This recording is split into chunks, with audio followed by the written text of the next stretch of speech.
on the morning of April 12th, enjoying the calm before the inevitable storm of human folly. The little Belgian had just finished his bowl of thick porridge when a knock came at the door.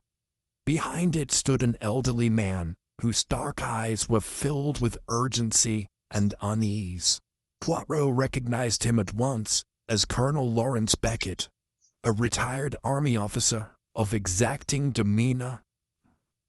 "Mon ami," said the colonel, stepping into the narrow corridor, "I fear I require your assistance in a most troubling affair." He placed upon the small dining table a black-laced fan, its delicate pattern of lace scoring a sharp contrast against the pale ivory frame. Poirot raised a single eyebrow, already intrigued by so singular an object. "Ah, but what a beautiful fan!" Poirot exclaimed, picking it up with gloved fingers. "One would scarcely expect something so fine to be at the center of trouble." Colonel Beckett's lips tightened. "Precious as it may appear, Poirot, this fan brings misfortune. It belongs to my niece, Miss Eleanor Radcliffe. Yesterday evening, at the ball at Harrington House, it was on display as part of a modest exhibition of family heirlooms. When the guests arrived, this afternoon my nephew, Eleanor's cousin, Henry Radcliffe, was found dead in the conservatory. Near his hand lay this identical fan." Poirot glanced at the lacework, noticing that a section was torn, as though hastily yanked. "So there were two of these fans at the ball?" he inquired. "Exactly. Eleanor's fan was exhibited in the drawing-room. Henry's was discovered by his side." He held it as though grasping for explanation. Poirot's dark eyes narrowed. "But why would Henry clutch a fan? One seldom sees men using such an object." The colonel shifted uneasily. "We suspect he discovered something that night, something connected to that fan. But the details remain uncertain. Henry was engaged to a young lady of some repute, Marian Sterling, but he had grown distant lately. Only yesterday he insisted the fan was not what it appeared, something more sinister." Colonel Beckett tapped a gloved finger against the lace. "He warned my wife and me that the fan held a secret which could bring disgrace to our family." "Disgrace?" Poirot murmured, laying the fan gently back on its velvet-lined box. "Yet all we see is delicate lace." "Precisely," Colonel Beckett replied, "which is why we need your famous little gray cells to tease out the truth." The guests at the ball were numerous. The Radcliffe cousins, Miss Eleanor, Mr. Henry, several friends of the family, and of course, Marian Sterling. Many left after the supper. Henry remained in the conservatory and was discovered around 2 in the morning by the butler, Mr. Jennings. The coroner's preliminary report suggests cyanide poisoning. An accident, some say, but we suspect otherwise. Poirot rose from his chair, smoothing his impeccable suit. "I shall accompany you to Harrington House. May I examine the scene of this tragedy?" "Yes, immediately, if you please." Colonel Beckett followed Poirot out to the waiting cab. As they sped through the mist-shrouded streets, Poirot's mind churned with questions. How had the poison been administered? Why was the fan central to this mystery? And what secret did it conceal? By mid-afternoon, they arrived at Harrington House, a stately manor set back from the road, its Georgian facade softened by climbing ivy. The butler, Jennings, a gaunt man in sober black, led them through a grand hall to the conservatory. The glass roof allowed pale light to filter through rows of potted ferns and orchids. But the atmosphere felt chill. Poirot observed the scene. Henry Radcliffe's body had been removed, but a small table remained, atop which lay the black-laced fan, alongside a glass decanter and an empty teacup. A thin trail of liquid marked Henry's last steps. Jennings explained that Henry had been reclining in the wicker chair, fan in hand, as though seeking composure. No other object suggested violence. Poirot ran a finger along the rim of the teacup. "Am I permitted to smell its contents?" Jennings nodded. Poirot sniffed delicately. "Bitter almond." He turned to Colonel Beckett. "Cyanide is confirmed. But did your nephew drink from this cup, or was something introduced afterwards?" The colonel shrugged. "He was found slumped over it, as though overcome by sudden dizziness. The coroner found no marks on his person, no wounds, nothing. We took the cup straight to the local chemist." Poirot tapped his chin. "We must speak to those present at the ball. Their recollections may prove revealing." He paused by the fan's display box, its black lace shimmering like a spider's web. "And I must understand why Henry believed this fan, seemingly innocent of all offense, held a dreadful secret. Yes, my niece had discovered something, but she refuses to speak of it, claiming only that she feared for her own life." Colonel Beckett's face was drawn. Poirot looked out through the glass panels at the fading sky. "Very good, I shall begin my inquiries at once. Miss Eleanor Radcliffe first, then her intended, Marian Sterling, and the household staff. Every witness may hold a fragment of truth." In the hallway outside, a young maid approached. "Miss Eleanor awaits you, Monsieur Poirot, in the drawing room." With a nod, Poirot stepped forward, his mustaches curling. He felt a familiar thrill. The delicate strands of human emotion, fear, and ambition were entwined here, and it would take all his skill to unravel them. As he traversed the corridor, lined with ancestral portraits, he vowed to expose the truth concealed beneath that black-laced fan, and to bring justice for Henry Radcliffe, whose life had been snuffed out like a candle's flame. Thus began the strange and deadly affair of the black-laced fan. Chapter 2. The Drawing Room Confrontation. Hercule Poirot settled himself into a comfortable armchair in the drawing room of the Harrington house, the afternoon sun slanting through tall sash windows and casting long rectangles of light across the Persian carpets. He surveyed the room. Heavy draperies of burgundy velvet framed the windows, and paintings of stern-faced ancestors lined the walls. At a small writing desk sat Miss Eleanor Radcliffe, her posture rigid, fingers twisting the hem of her embroidered skirt. She looked up as Poirot approached, her gray-green eyes shadowed with uncertainty. "Miss Radcliffe," Poirot began in his gentle yet insistent tone, "thank you for receiving me on such short notice. I understand this must be a difficult time for you." Eleanor nodded, her dark hair pinned neatly away from her face. "Thank you, Monsieur Poirot. I will answer your questions as best I can." Poirot took a moment to observe her composed exterior. "May I ask how long you have possessed the black-laced fan?" he inquired, gesturing toward the closed display box on a nearby side table. The lace pattern just visible through the glass looked as delicate as ever. "My grandmother left it to me before she passed away 2 years ago," Eleanor replied, her voice quiet. "It is an heirloom of the Radcliffe family, passed down through generations of women. It has always been kept in the drawing room on display, as a symbol of our lineage. And the second fan, Henry's? Poirot asked, lifting a gloved finger. Did it belong to your grandmother as well?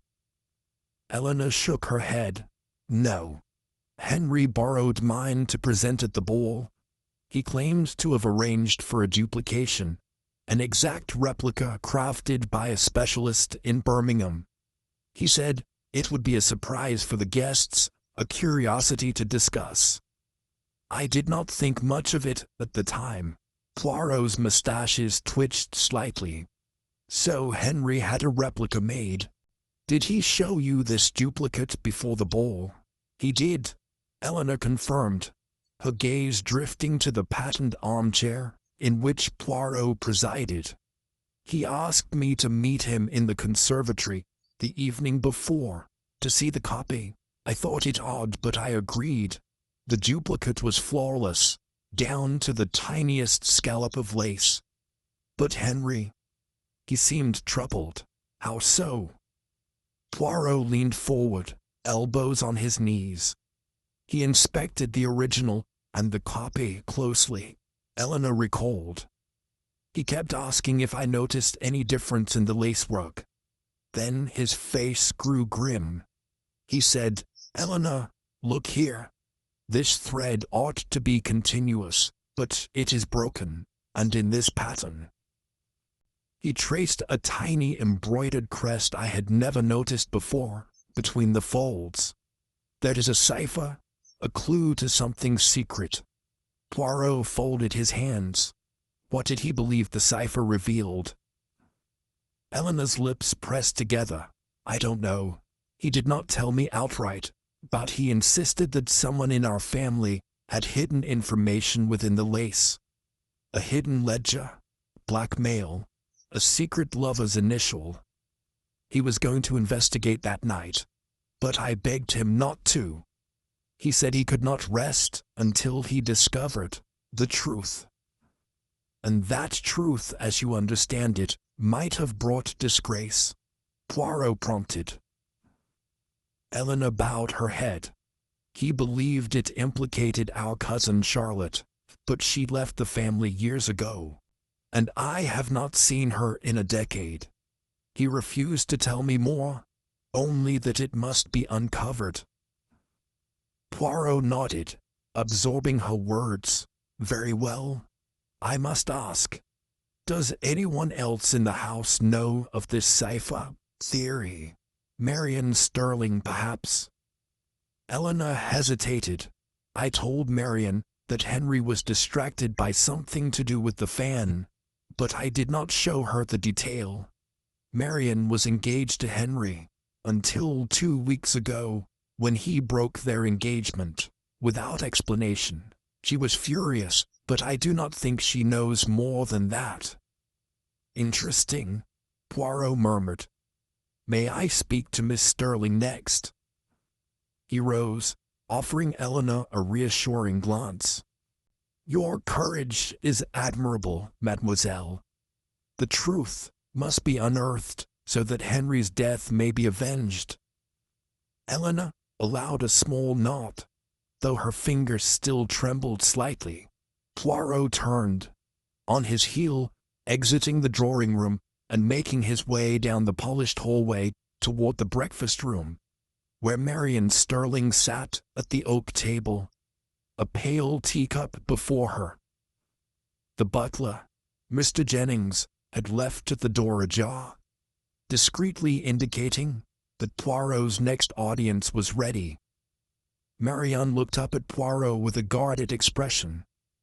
Her dark chestnut hair was styled simply, and her dark blue dress contrasted with the pale wood of the table. She offered a curt nod. Monsieur Poirot, I suppose you have questions for me? Indeed, Miss Sterling, Poirot replied, seating himself across from her. He noted the tension in her shoulders and the set of her lips. Firstly, I extend my condolences for the loss of your fiancé. I understand that prior to the ball, your engagement was suddenly broken. Might you tell me why? Marian's fingers wrapped around her teacup. Henry and I had a disagreement concerning his obsession with that fan. He became convinced there was a secret message embedded in the lacework. I thought it nonsense. He grew distant. Then, 2 days before the ball, he called off our engagement. Said he could not marry me until he resolved the matter. I accused him of being fickle, of choosing a trinket over our future. I stopped seeing him after that. Poirot leaned slightly forward.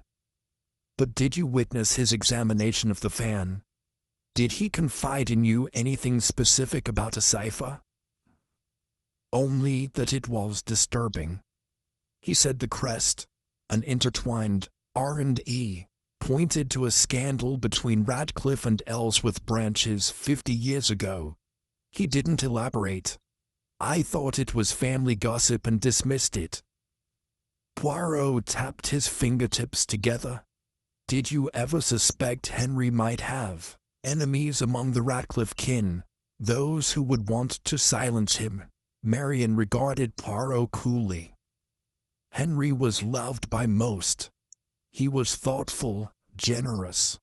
But my cousin, Victor Radcliffe, Henry's cousin, had always resented him for inheriting the family estate. He was present at the ball. He had reason to fear Henry's discoveries might affect his inheritance. Poirot's eyes glimmered with the first flicker of certainty. So Victor Radcliffe had motive, and the decoy fan. Who exactly arranged for the replica? Marian shook her head. I assumed Henry commissioned it privately. I do not know the maker, nor did I inquire. Merci, Miss Sterling. Your candor is most helpful. Poirot bowed, his head slightly, and departed. Back in the corridor, he paused to reflect. Eleanor had spoken of a cipher. Marian hinted at Victor's resentment, and the lacework itself concealed a secret. It was now late afternoon, and shadows of the day's end crept along the hallway. Poirot determined to inspect the fans more closely. He retraced his steps to the drawing room, where the display box awaited. Summoning the butler, Poirot requested both fans be brought forth. As the delicate blades unfolded in his hands, he noted the minute discrepancy in the lace, the broken thread forming a subtle looping of silk that, when viewed in bright sunlight, revealed the faint outline of letters. Assurie. He murmured, Radcliffe Ellsworth, a union broken decades ago. A memory surfaced. Aunt Georgiana Radcliffe Elmsley had vanished under scandalous circumstances in 1874. Rumors had whispered that she and her lover had been entangled in forgery, blackmail, and murder. But Henry discovered proof of that old crime. And would someone desperate to keep the past buried be willing to kill? Poirot replaced the fans gently, then stood uncalled to the Colonel. Colonel Beckett, I wish to speak with you, and Victor Radcliffe. We must confront the living with these truths before the day slips away altogether. As the Colonel entered, flanked by Victor, tall, dark-haired, eyes flickering with anger, Poirot mentally prepared for the confrontation. The serene face of Helena Radcliffe's ghost lingered in his mind. But here, in the quiet drawing room, the real drama was about to unfold. A secret lay hidden in lace, and Poirot would not rest until justice illuminated its darkest corners. Chapter 3. Secrets Unraveled. The afternoon light had waned to a pale glow as Colonel Beckett, flanked by Victor Radcliffe, re-entered the drawing room. Poirot stood near the display case, holding the two fans, his eyes narrowing with determination. The atmosphere crackled with tension. Victor, a tall man with dark hair and a craggy jaw, stood stiffly, arms folded. Colonel Beckett looked distraught, caught between loyalty to family and the dread of buried scandal. Poirot cleared his throat. "Colonel Victor," Poirot began, "I thank you for joining us. There are now facts which demand explanation." He gestured toward the fans. These identical fans, one original, one duplicate, contain within their lace the initials A.R.E. This cipher points to the union of Radcliffe and Ellsworth decades ago. Henry believed it revealed a sordid family secret. Victor's lips curled.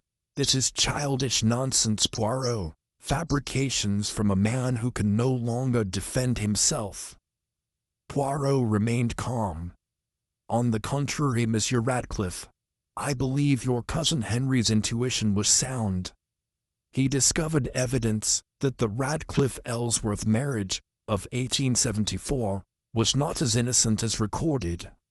A ledger, hidden under layers of lace, contained documents of blackmail and a falsified inheritance.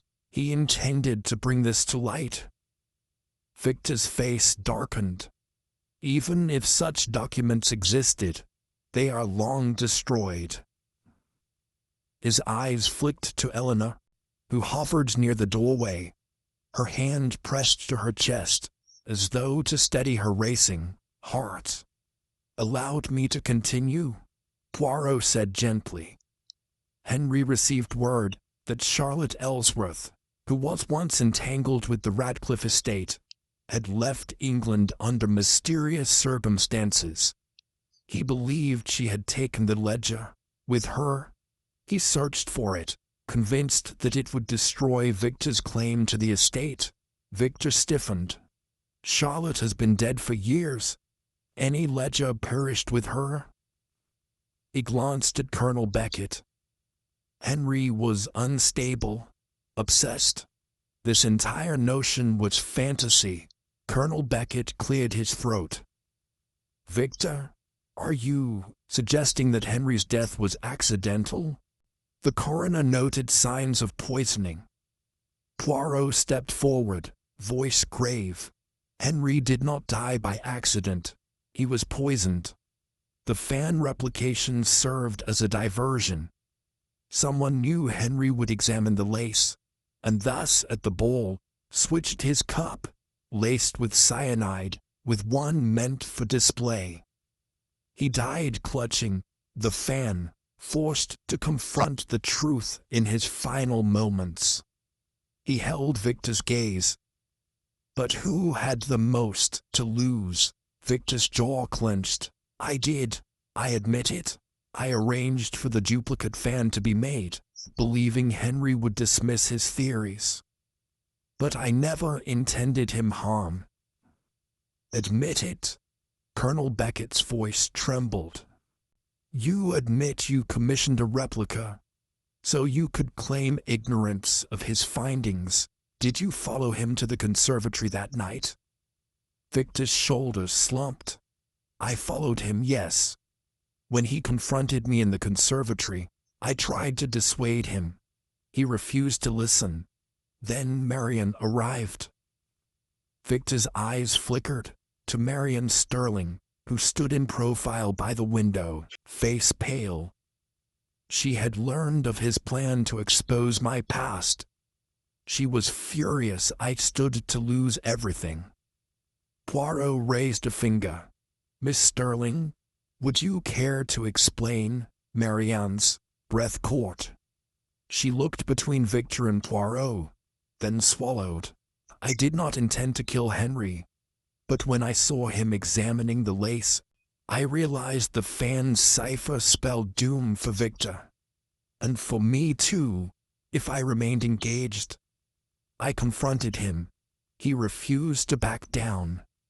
In a moment of desperation, I laced his drink with cyanide, thinking only to render him unconscious, until I could persuade him to abandon this destructive path.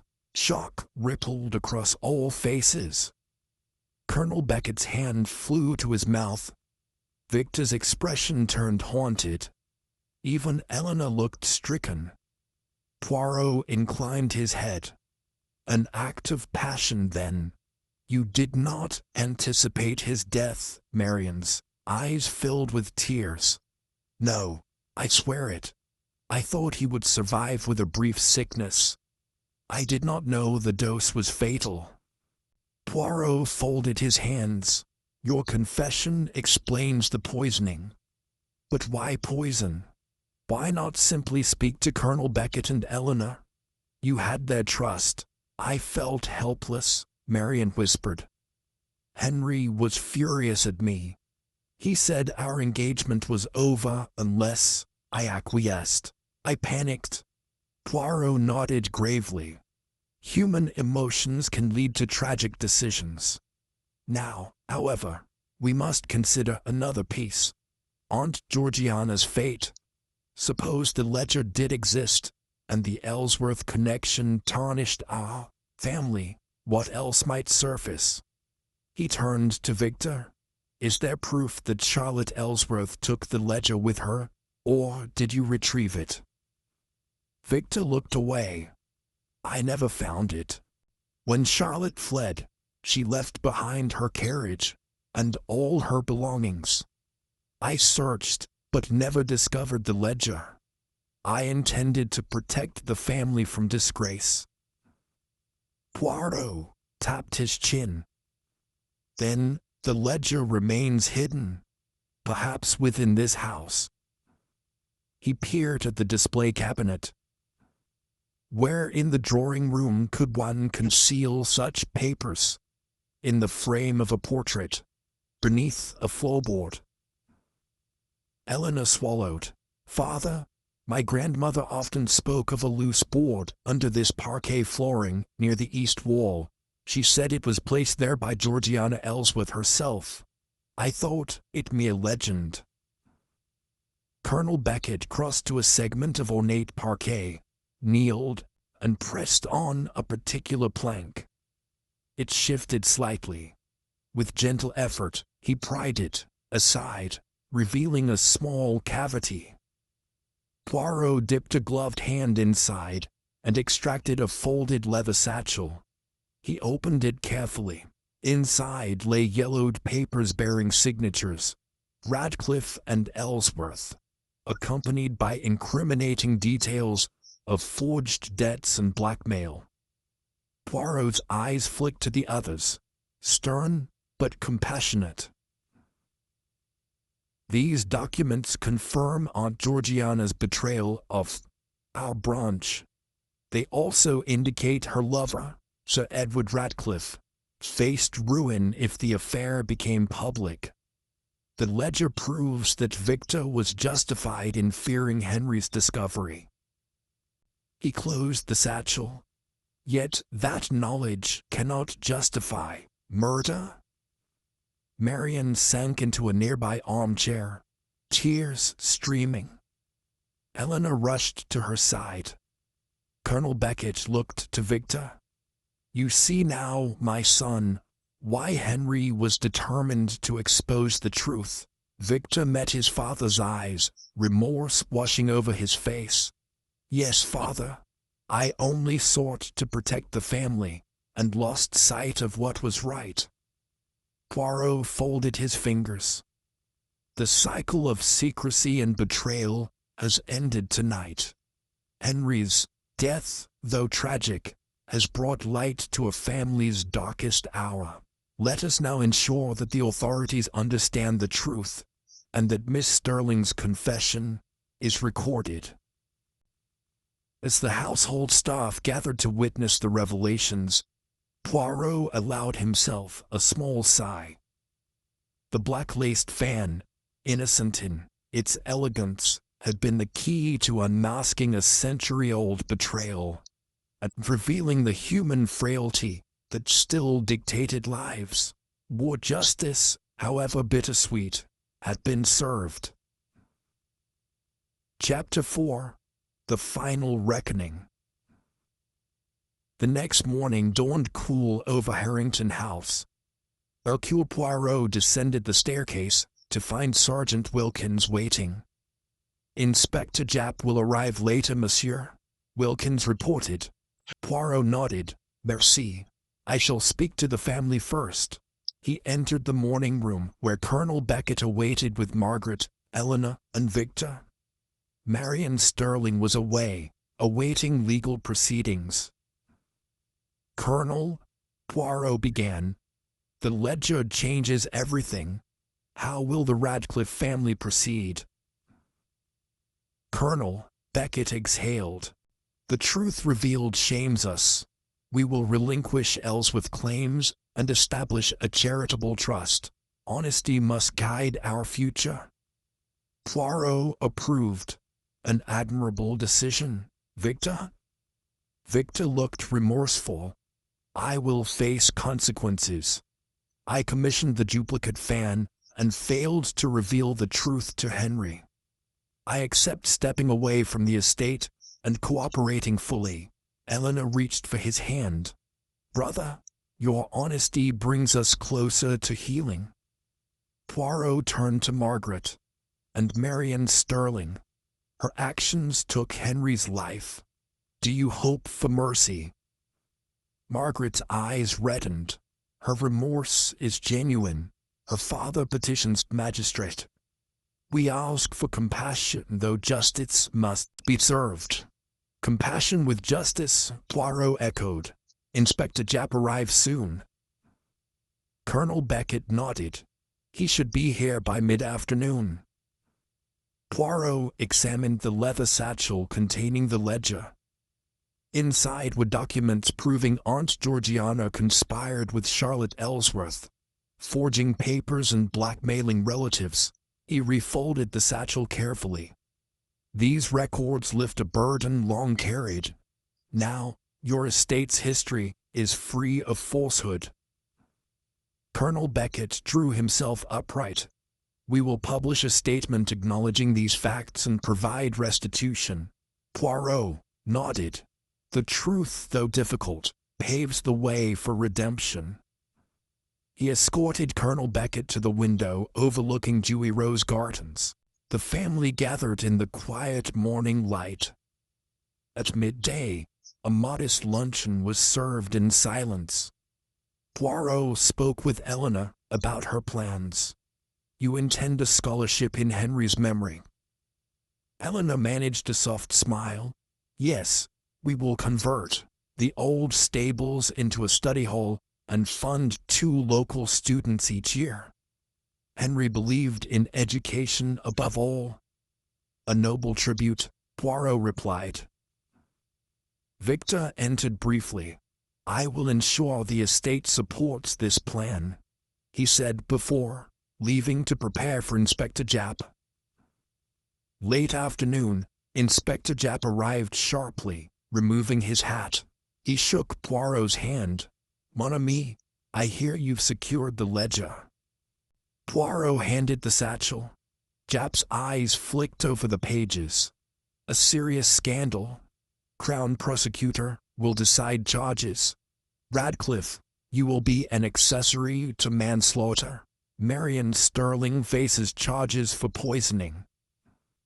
Marion was escorted in under guard. Her cheeks were pale. Poirot approached her.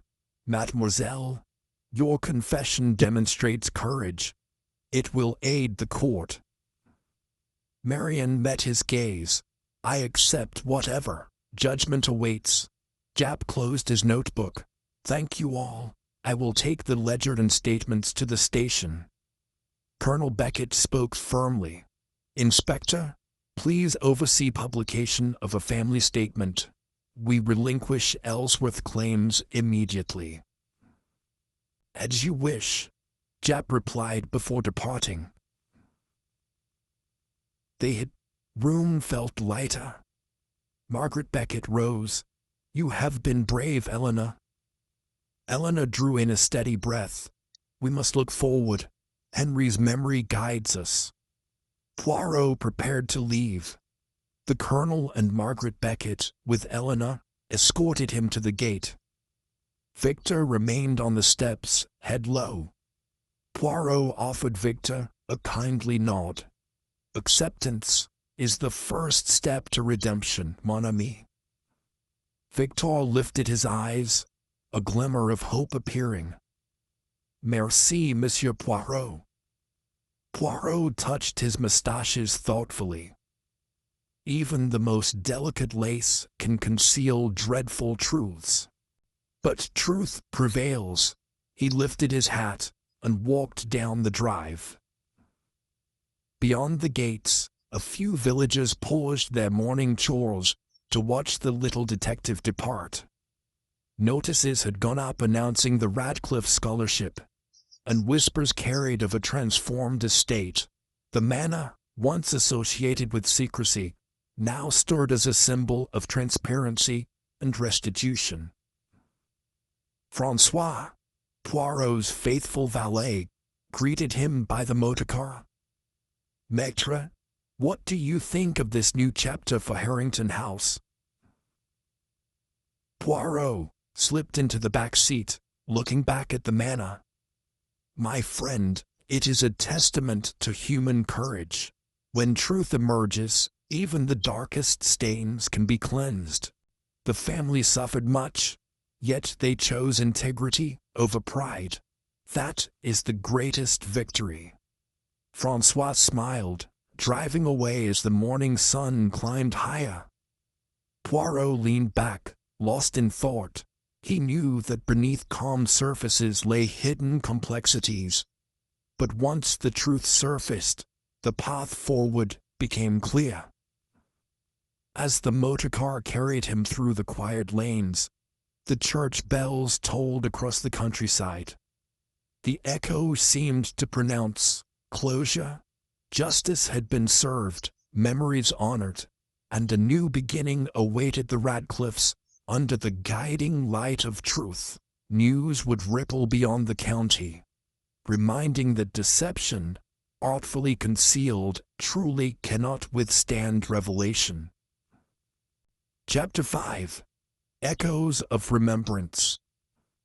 2 weeks had passed since the revelations in the drawing room. Harrington House, once shrouded in ancestral secrets and whispered scandal, now bustled with purposeful activity. The Radcliffe stables had been cleared of hay and harnesses, and repurposed into a modest study hall for local scholars. Morning sunlight streamed through newly installed windows, illuminating rows of wooden desks where the first 2 scholarship students, Lydia Marsh and Samuel Cole, pored over textbooks under Eleanor Radcliffe's gentle supervision. Eleanor herself moved among the desks, offering guidance on history and literature. Though she bore a quiet melancholy in her eyes, her resolve to honor Henry's memory lent her a serene dignity. She paused by Lydia's desk. "How is your essay on Victorian reforms coming along?" she asked softly. Lydia looked up eagerly. "Quite well, Miss Radcliffe. I found the primary sources you provided enthralling. Thank you for encouraging me to think beyond conventional narratives." Eleanor smiled, her grief tempered by pride. Henry believed that knowledge freed the mind. Seeing this hole filled with inquisitive minds warms my heart. Elsewhere on the estate, Victor Radcliffe strove to reconcile himself to the consequences of his actions. No longer heir to the full estate, he nevertheless volunteered each morning at the study hall, assisting with cleaning and repairs. Victor had also taken up duties at the village church, organizing a small memorial service to commemorate Aunt Georgiana, whose life had been both tragedy and cautionary tale. That afternoon, Victor lingered in the study hall, arranging stacks of paper for an upcoming history presentation. Poirot, having returned to London briefly, arrived unannounced to lend his support. He entered the hall quietly, his small frame folding into the doorway as he surveyed the scene.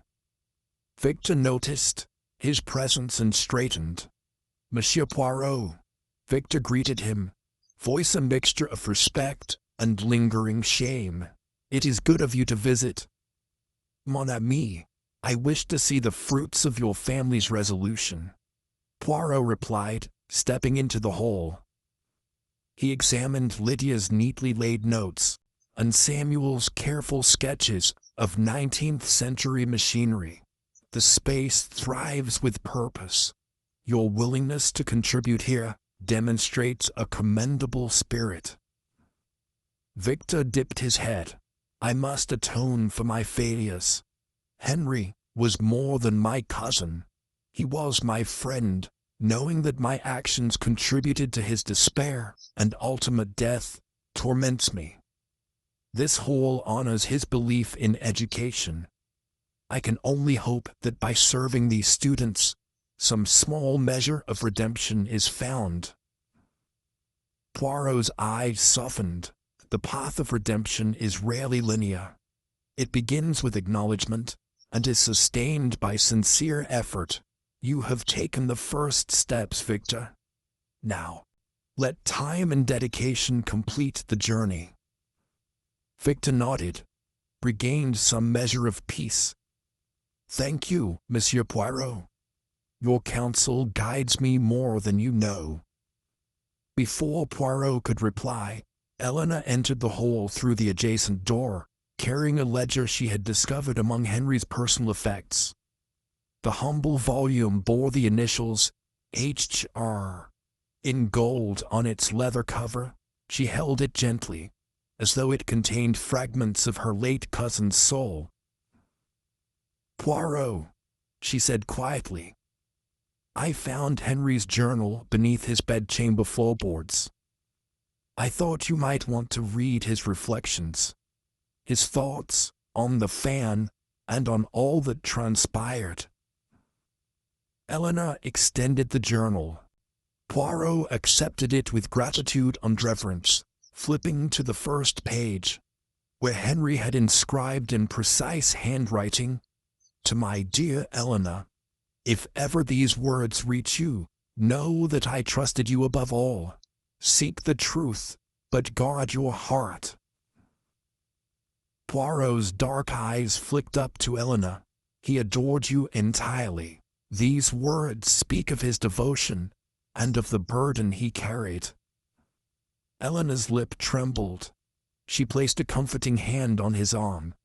He feared the ledger falling into the wrong hands. "I wish I had understood his fear sooner." Poirot closed the journal and raised a compassionate eyebrow. His intent was to bring justice, but death robs us of opportunity. In his final hours, he tried to illuminate the path, through you, through all of us. Helena drew in a steadying breath. "I will preserve his legacy, Monsieur Poirot. Whatever remains in his words, I will share them with the world." Outside the study hall, Marian Sterling's trial had concluded. The court acknowledged her remorse and the mitigating circumstances of emotional desperation. Instead of a harsh sentence, she received a suspended sentence with mandated community service, an arrangement that allowed her to return to the Radcliffe estate under supervision.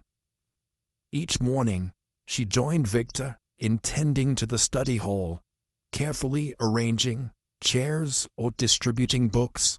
She worked silently, bowed in penance for her grievous error. On this afternoon, Marian waited by the hall's entrance spot polishing the brass nameplate that read, "Radcliffe Scholarships." Victor joined her, offering a gentle, empathetic nod. "You have shown remarkable humility, Marian," Victor said quietly. "Though your actions were tragic, your dedication to service now honors Henry's memory." Marian's eyes filled with tears. I do not deserve forgiveness, but I am grateful for your compassion. This hole reminds me daily that lives, even flawed ones, can contribute to something good. I will never forget my misdeed, but I can at least strive to spare others from the same dark impulse. Victor placed a hand on her shoulder, and for a moment, all resentment melted away, replaced by a shared desire for healing. Henry believed in the power of truth to set us free. Let us honor his faith by living authentically. Marian nodded, and together they joined Eleanor and Poirot in the hall center. Poirot closed Henry's journal and regarded them with dignified solemnity. Henry's spirit is present here, in these students, in your efforts, and in the honesty that now defines this family. The ledger and the fan unlocked buried truths, but what remains is the future you build. Eleanor stepped forward and addressed the small gathering. To Henry, whose courage awakened our conscience, may his memory guide us always toward justice and kindness. They bowed their heads in silent tribute, the faint rustle of turning pages as Henry's words lingered in the quiet space. Later, that evening, Poirot and Francois sat in the family's guest quarters, the fading embers of a dying fire casting long shadows across the hearth. Poirot held Henry's journal, reading a passage dated the day before his death. Truth reveals itself in fragments, but once pieced together, no facade can endure. I pray that Eleanor sees the whole picture before it is too late. Poirot sighed and closed the journal. We have honored his prayer, Poirot murmured. Yet, I cannot help but feel the lingering weight of untold stories. Those who perished or vanished before their voices could be heard. Francois refilled Poirot's teacup. The past can be merciless, but the future remains in your hands, Mormet. Poirot allowed a brief smile. Indeed, here, in this humble hole, children learn to question, to seek truth with integrity. Perhaps that is Henry's final triumph, inspiring others to know that even the smallest clue can reshape destinies. He lifted his teacup and drained the last drops of tea. Outside, moonlight filtered through the window, illuminating the spines of Henry's journal and the ledger that had altered their lives. Poirot placed them side by side upon the mantel, a testament to the power of words, written and woven, whether in lace or ink. As sleep beckoned, Poirot reflected on the fragile balance between deception and revelation. The black-laced fan had prophesied calamity. The ledger had delivered truth. Now, in the hush of night, he found solace in the knowledge that justice, however delayed, had been served, and in the study hall's hallowed hush, a new generation would learn to guard their hearts while pursuing truth, guided by the memory of a young man whose final act was to illuminate the path for others. Chapter 6. A New Dawn at Harrington. 6 months had passed since the tragedy that claimed Henry Radcliffe's life. Harrington House, once burdened by suspicion and sorrow, had shed its mournful veil and embraced the optimism of renewal. Early one September morning, a gentle mist hovered over the grounds as Eleanor Radcliffe paced the veranda, basket in hand, preparing to visit the study hall. The scent of dew-laden roses mingled with the faint aroma of parchment and chalk that drifted from inside, signaling that the students were already at their lessons. Eleanor paused to smooth the hems of her skirt, and adjust a black ribbon at her throat, a subtle tribute to Henry's memory. In her pocket, she carried the leather satchel containing his journal and the ledger, now bound in protective cloth and destined for the county archives. She often wondered what Henry would have thought of the changes here, how his dedication to truth and learning had transformed the Radcliffe legacy. Inside the study hall, Victor Radcliffe guided Samuel and Lydia through a discussion on local history. He stood at the front, pointer in hand, illustrating the outline of 19th-century agricultural reforms on a chalkboard. The students leaned forward, enthralled. Victor's voice, once weary with remorse, now carried a quiet authority rooted in genuine passion.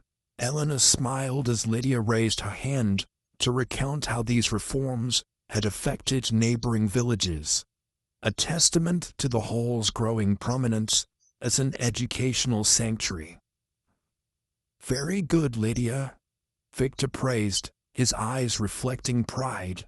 "And what parallels can we draw between those reforms and the lessons we learn from the past?" He turned to Samuel. Samuel, a thoughtful youth with earnest eyes, replied, "That history teaches us caution. If we ignore mistakes, we risk repeating them, just as the Radcliffe-Ellsworth ledger once lay hidden.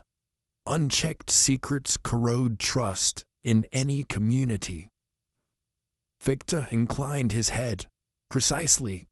And that is why we must shine light on our histories, however uncomfortable." He smiled at Eleanor as she entered, greeting her with a gentle nod before returning to guide the discussion. Eleanor approached the front desk, where Marian Sterling was arranging new books donated by her generous benefactor. Marian had completed her community service and, with the court's approval, resumed aiding at the hall under close supervision. Though the initial awkwardness of her presence lingered, respect had grown between her and the Radcliffe family through shared purpose. "Good morning, Miss Radcliffe," Marian said lightly. "I've catalogued the new volumes on Victorian literature. Shall I set them beside Henry's journal?" Eleanor held a slender ribbon-tied volume. "Yes, please." He would have wanted his writings among these works of fiction and history, so that others might learn from him. She placed the journal on a shelf amid rows of leather-bound books. "Thank you, Marian." Marian bent to her task. He was a remarkable young man. It's an honor to help preserve his memory. Eleanor's eyes glimmered. "We all share that honor." Outside, the morning sun rose higher, dispersing the mist and illuminating the study hall's large windows. Through them, one could glimpse row upon row of eager students, their heads bent in concentration, as well as the vigilant eyes of Victor and Marian guiding them. This hall, born of tragedy, had become a beacon of hope. Later that afternoon, Eleanor returned to the main house to prepare for a special gathering. Colonel Beckett and Margaret Beckett had arranged a commemorative ceremony to celebrate the launch of the Radcliffe Scholarship Endowment. Invitations had been extended to villagers, local dignitaries, and a handful of family friends who had supported the Radcliffe family in their time of need. Poirot, too, had been invited, though his attendance was never in question. He would inevitably make the journey from London for any occasion that honored Henry's memory.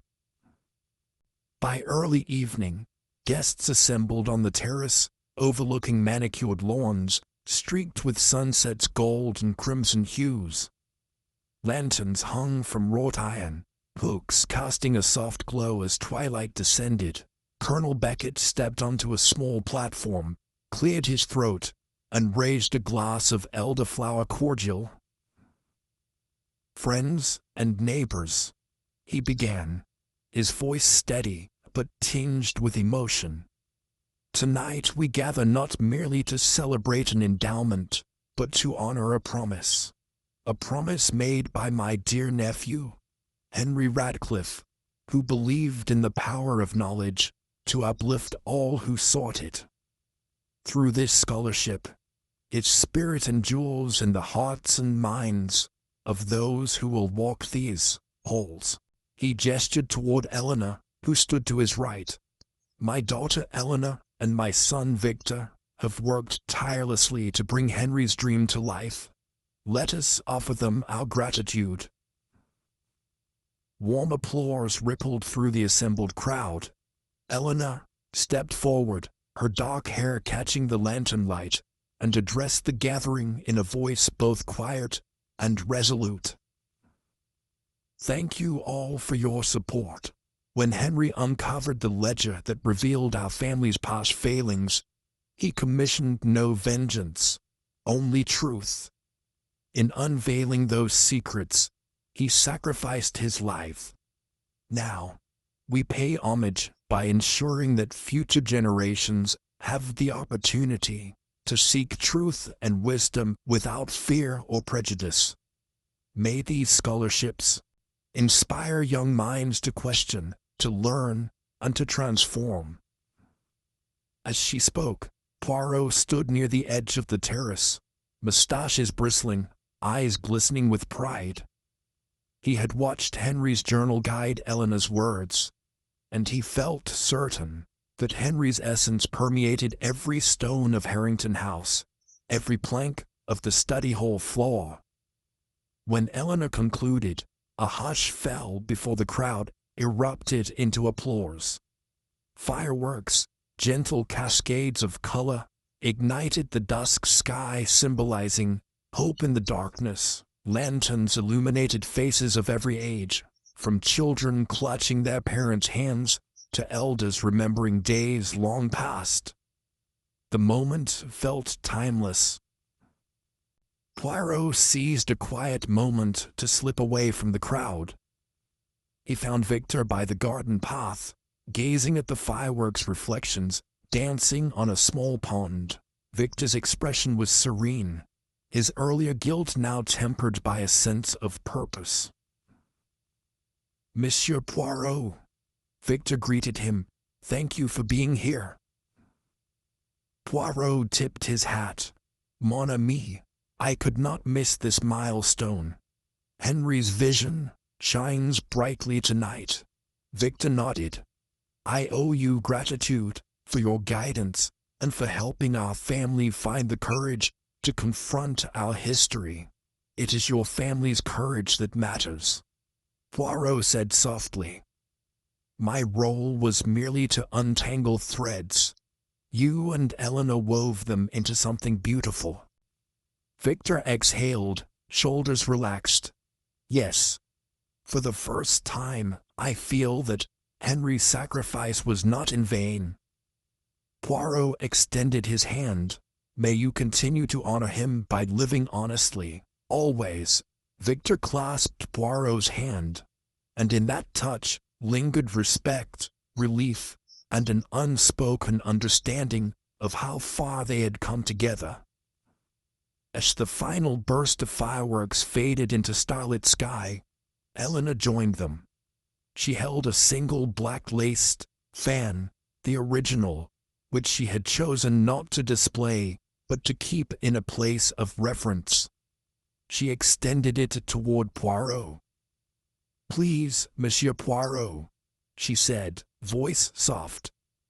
"For all you have done, I wish you to keep this as a reminder of this journey and of Henry's unwavering spirit." Poirot accepted the fan with solemn gratitude. He unfolded it gently, revealing once more the intertwined initials hidden amid the lace. He nodded to Eleanor, understanding the significance of entrusting him with such a fragile heirloom. "Thank you, mademoiselle," Poirot replied.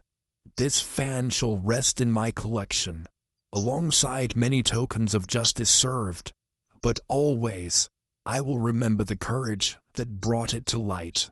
They stood together on the terrace, Eleanor, Victor, and Poirot, watching the last embers of light fade beyond the distant hills. In that quiet moment, the legacy of truth and redemption settled upon Harrington House like a gentle cloak, promising that the shadows of the past would never again eclipse the promise of tomorrow. Chapter 7. Reflections and Remnants. 1 year had passed since the inception of the Radcliffe Scholarship Hall. From his modest lodgings in London, Hercule Poirot received a letter in early August bearing Eleanor Radcliffe's delicate handwriting. She invited him to attend a commemorative gathering at Harrington House on the anniversary of the hall's opening. Though his schedule was invariably busy, Poirot understood the significance. He folded the letter carefully, tucked his black-laced fan into his satchel, and set off for the county by motor car. As the engine purred along winding lanes shaded by oak and chestnut, Poirot reflected on the journey that began with Henry Radcliffe's tragic death. The black-laced fan had revealed more than an old cipher. It had exposed generational secrets, ideological transformations, and ultimately the restorative power of truth. Now, the fan and the ledger resided in the county archives. Henry's journal had been published alongside a portrait of the young heir. Yet Eleanor's letter hinted at something more. An unexpected reunion perhaps, or a testimony that would bring the story full circle. Late afternoon sunlight bathed the facade of Harrington House in a golden glow as Poirot arrived. The manor's ivy-clad walls still bore the weight of history, yet laughter and conversation drifted from the terrace. Eleanor, resplendent in a pale blue dress, embroidered with silver threads, stood beside Victor and Colonel Beckett, greeting guests with warm composure. Marion Sterling, too, was present, her social standing restored sufficiently through community service and unwavering contrition. Poirot observed threads of connection, friendship, forgiveness, and filial duty, all interwoven by the events of the year before. Mon ami, Eleanor exclaimed as Poirot descended from the motor car. It is so good to see you. Poirot inclined his head, allowing a faint smile. Mademoiselle, I am honored to be here. Please allow me to place the fan among your collection of heirlooms. Eleanor led him into a small cabinet in the drawing room.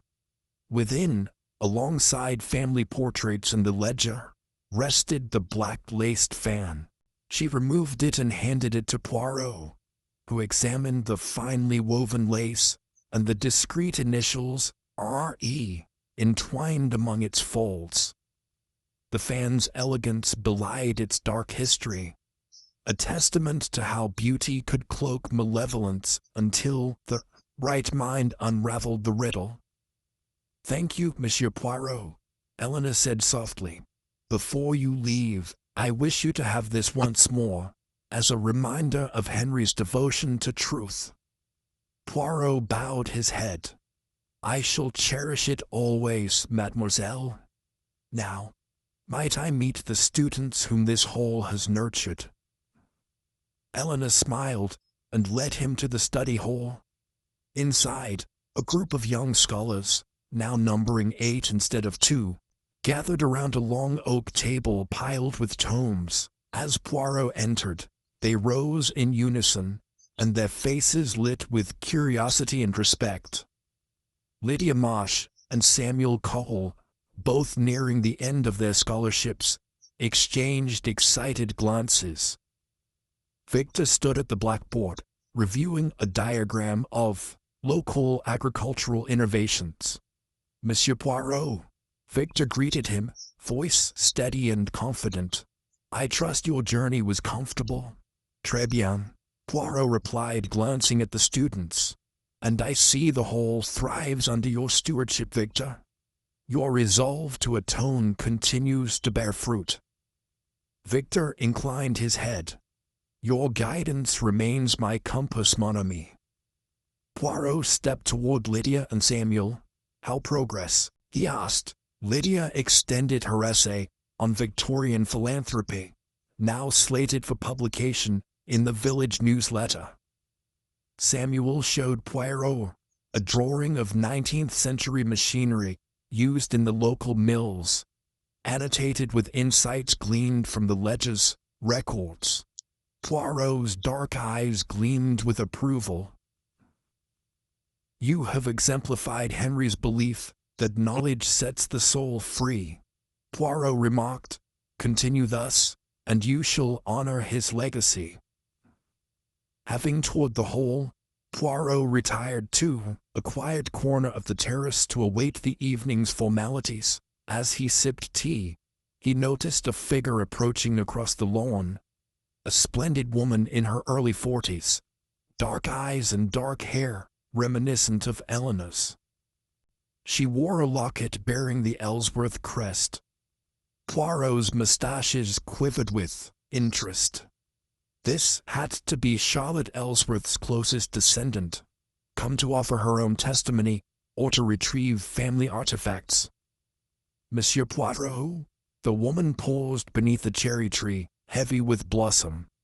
I am Beatrice Ellsworth, Charlotte's great-niece. I write to you today, hoping to offer closure to a branch of the family left in turmoil. May I speak with you? Poirot gestured politely. Mademoiselle Ellsworth, it is my pleasure. He led her to a shaded bench. Your presence here honors the truth. How may I assist you? Beatrice hesitated, smoothing the skirt of her emerald green gown. I discovered my great-aunt's diaries among my father's possessions. She wrote of love, betrayal, and regret before she fled England in 1874. I believe she left behind more than the ledger. In these pages, she describes a casket of correspondence, letters exchanged with Sir Edward Radcliffe. If those survive, they would shed new light on what truly transpired between the families, and perhaps absolve certain parties unfairly maligned. Poirot's gaze flicked to the locket Beatrice had worn. A valuable find indeed. These letters might corroborate the ledger's assertions or present alternate perspectives. May I see the diaries? Beatrice reached into her reticule and withdrew a small leather-bound volume. Poirot took it reverently. The pages, though brittle, bore Charlotte's flowing script. He read a passage dated June 1st, 1874. Edward's love threatened to destroy my family, as mine did to his. Better I suffer exile than see hearts shattered further. I write these letters not for scandal, but to record regret, remorse, and a plea for forgiveness from those I leave behind. Poirot folded the diary, reflecting on human frailty and the passage of time. Your great-aunt's words speak of a sorrow shared by many. If these letters exist, they may show that Charlotte's motives were nobler than rumored. You seek to restore her reputation? Beatrice's eyes glistened. Yes, and to offer closure to the Radcliffe heirs. Henry's death brought truth to the ledger, but his journal hints at compassion. If Charlotte's own voice can be heard, perhaps both families can find peace. Poirot nodded. A worthy undertaking. I shall accompany you to the archives tomorrow. Perhaps together we can locate the letters among the documents there. Beatrice rose, extending her hand. Merci, Monsieur Poirot. Your assistance means more than you know. That evening, a celebratory reception unfolded beneath lantern-lit trees. Guests conversed in earnest, Scholars, villagers, and extended family all present. Poirot moved among them graciously, nodding to Colonel Beckett, who reclined in a chair, with Margaret at his side, both content that the scandal which once stalked their door had yielded transformation.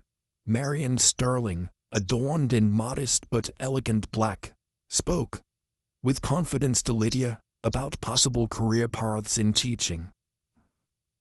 As the night deepened, Poirot found himself beside Eleanor on the terrace, cradling his fan in both hands. "Mademoiselle," he said, voice soft, "this year has shown that even the darkest secrets once revealed can illuminate paths to forgiveness." Eleanor glanced at him, a wistful smile on her lips. "You have been a guiding light, Monsieur Poirot.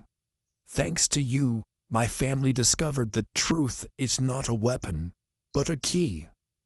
Poirot unfolded the fan and traced the lacework.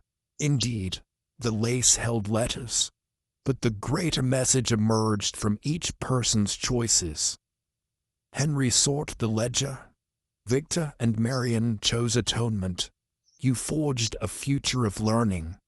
Now, Beatrice's diaries promise to complete the story. Eleanor took a deep breath. "I look forward to tomorrow, to balance the ledger's weight with Charlotte's grace." Poirot closed the fan gently and held it against his chest.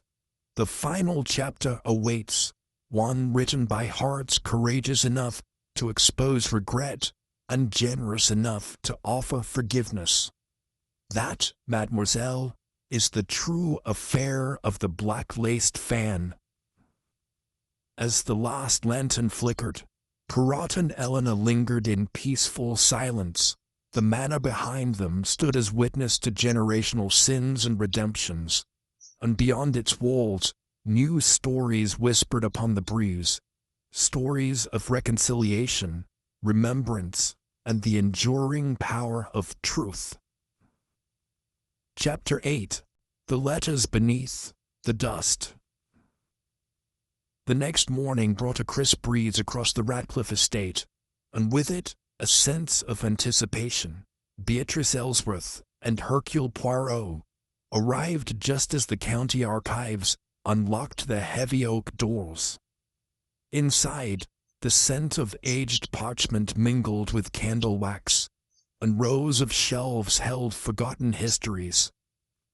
A lone archivist, Mr. Pembroke, greeted them with polite deference.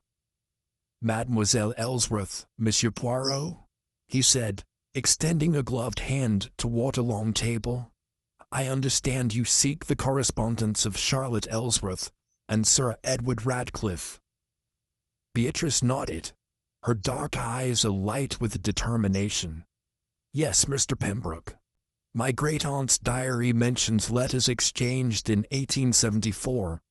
If they exist, I hope they'll clarify her motives." Poirot adjusted his cravat. "We thank you for your assistance. We suspect the letters were once catalogued under family papers, donated by Colonel Beckett last year." Mr. Pembroke turned to a nearby shelf and unfolded a ledger listing donated collections. He located a ledger index. Radcliffe Family Papers, Box 7, items 23 through 67. Items 47 to 51, a marked Ellsworth correspondence. Perhaps a starting point. Beatrice exchanged a hopeful glance with Poirot, and together they followed Mr. Pembroke to shelf 7. Boxes, numbered and dusted with time, lay in neat rows. Mr. Pembroke pulled box 7 from its slot, placing it gently on the table. Topmost was a faded envelope labeled CER 1874. Beatrice's fingers trembled as she lifted the cover, revealing 5 bundles of letters tied in crimson ribbon, the edges browned and fragile. Poirot watched, Beatrice's expression transformed from apprehension to bittersweet resolve. Perhaps we begin with the first letter. Its postmark indicates it was sent on April 15th, 1874, from 20 Grosvenor Square to Harrington Manor. Beatrice untied the ribbon and handed the letter to Poirot, who scanned the elegant script. "My dearest Edward, if you read these words, know I fled to preserve your honor. The ledger's revelations would shatter both families, and I cannot bear to see your name besmirched. My love for you is unwavering, but I must remain in exile. I pray you forgive my absence, and guard your heart against despair. Forever yours, Charlotte Poirot." Folded his slender fingers around the paper. "Her love shines through these lines, Mademoiselle Ellsworth. She sought not to wrong Edward, but to shield him from scandal. Let us examine the next letter." Beatrice's hand shook slightly as she presented the second letter. Poirot read, "Darling Charlotte, your sacrifice wounds me more deeply than any scandal. I cannot live without you, yet I must uphold the Radcliffe name. The ledger's evidence is irrefutable, and my family demands an end to our engagement. Should you return, you risk your safety and mine. I vow to find a way for us to be united once this storm has passed." Edward Poirot traced the spidery handwriting. Edward pledges devotion, yet acknowledges the pressures that forced them apart. The ledger's reach extended beyond mere documents. It dictated destinies. Beatrice sighed. I had not realized how he too suffered. It was more than Charlotte's exile. He faced an impossible choice between love and duty. Poirot nodded gravely. "Let us proceed to the third letter."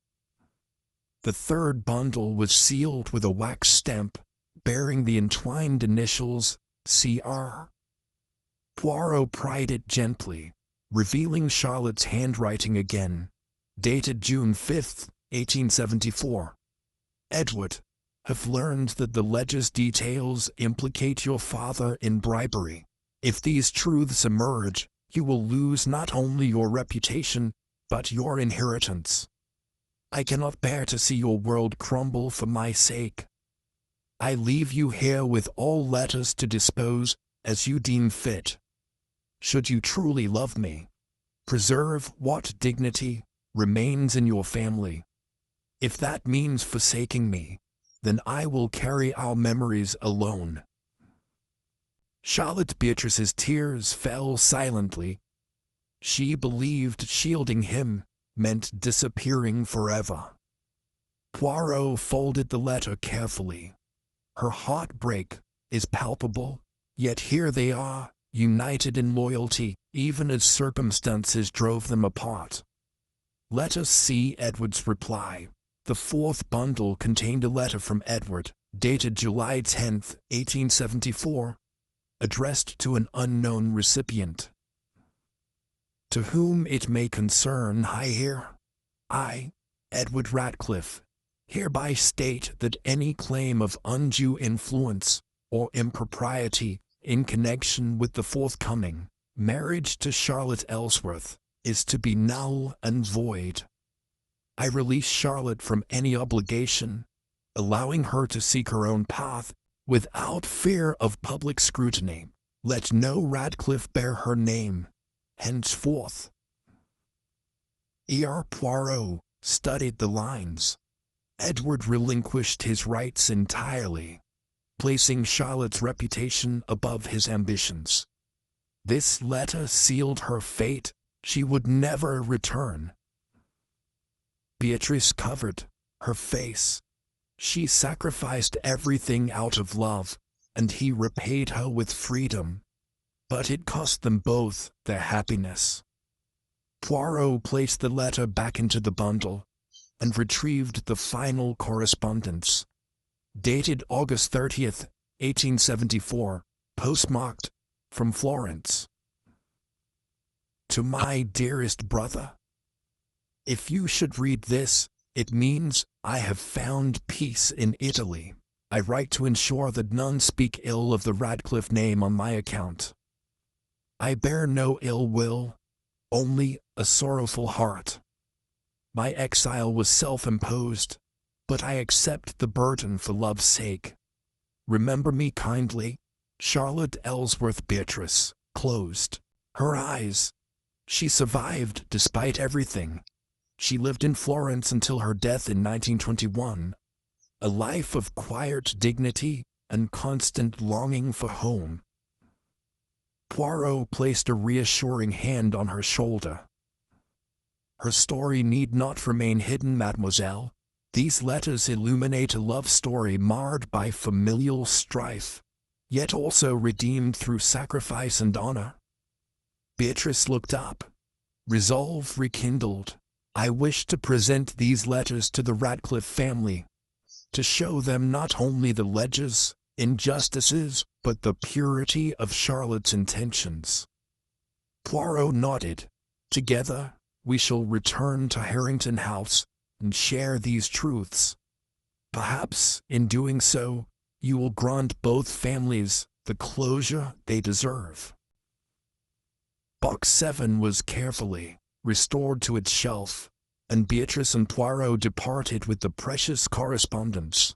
Back at the manor, sunlight filtered through stained glass windows as Eleanor, Victor, Colonel Beckett, and Margaret Beckett gathered once more in the drawing room.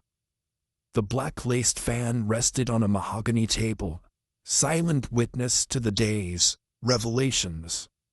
Beatrice stood before them, hands trembling yet steady. I bring letters from my great-aunt, Charlotte Ellsworth, and Sir Edward Radcliffe, letters that reveal the truth of their sacrifice in 1874. Victor stepped forward, voice thick. We are honored by your courage in retrieving these letters. Beatrice nodded and began to read Charlotte's first letter.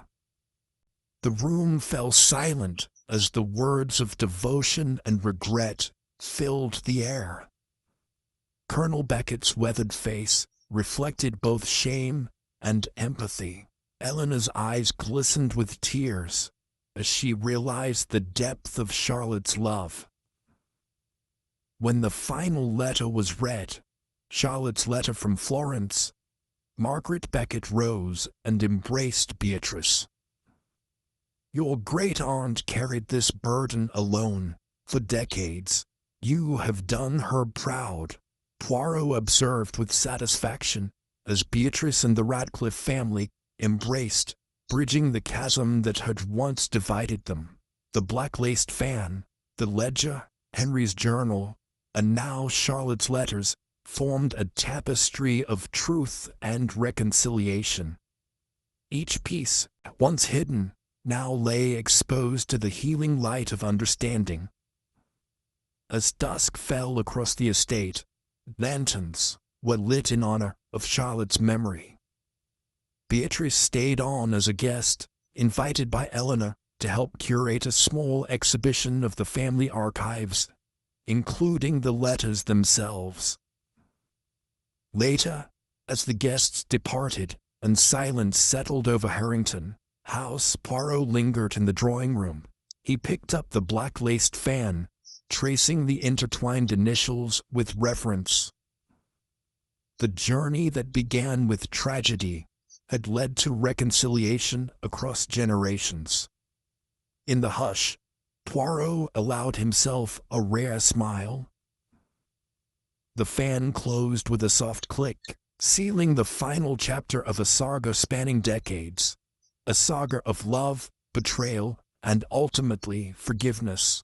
In the quiet that followed, the house itself seemed to exhale, at peace at last. Chapter 9. Revelations Among the Roses. A week had passed since Beatrice Ellsworth's arrival with Charlotte's letters, and Harrington House prepared for its grandest gathering yet, a public exhibition of the Radcliffe archives. The drawing room, once a chamber of hushed tensions and whispered secrets, now gleamed with polished walnut, fresh roses arranged in silver urns, and polished glass cases, showcasing the black-laced fan, the original ledger, Henry's leather-bound journal, and finally, Charlotte and Edward's correspondence. Word had spread through the village and beyond. On this bright October morning, townsfolk and curious visitors alike gathered in the manicured gardens before ascending the stone steps. Eleanor Radcliffe stood at the threshold, greeting guests with warm composure. She wore a simple ivory dress, cinched at the waist, her hair swept back in homage to her late cousin, whose love of neatness had guided her own style. Each visitor she welcomed offered a kind word.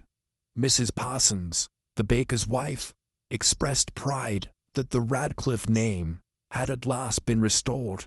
Mr. Higgins, the local mill owner, congratulated Victor on transforming the stable into a schoolhouse that now stood as a model of ingenuity for neighboring estates.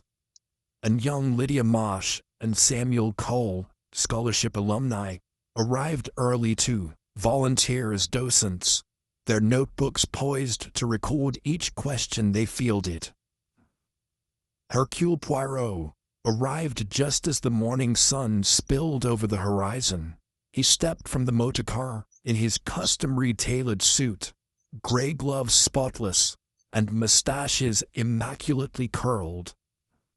Francois followed, carrying a small satchel that held the black-laced fan. Together, they ascended the steps, drawing curious glances from the crowd. Poirot paused at the top, surveying the scene. Villagers in autumn coats chatted animatedly beneath the swaying maples, while local historians set up easels to sketch the facade of the estate. At the center stood a lectern draped in burgundy velvet, awaiting opening remarks. Eleanor approached Poirot, offering a quiet smile. "Monsieur Poirot, your presence adds gravitas to our celebration. I fear I shall grow too sentimental." Poirot's mustaches twitched. "Sentiment, mademoiselle, can be a powerful force, steering hearts toward compassion. Today, you honor the truth that set your family free." He lifted his gaze to the glass cases. "And now, you reveal the full tapestry of your heritage, from the ledger's cold ink to Charlotte's warm devotion." Before they could speak further, Colonel Beckett appeared beside them, drawing attention from a cluster of local dignitaries. He cleared his throat and stepped to the lectern, as the curator, Mr. Pembroke, raised a hush. Hearts fluttered in anticipation as Colonel Beckett's deep voice resonated through the hall. "Friends, neighbors, and honored guests," he began. "Today marks the culmination of a journey that began with tragedy and arrived at redemption. Within these cases lie documents that once divided our families and threatened to fracture the very fabric of our community.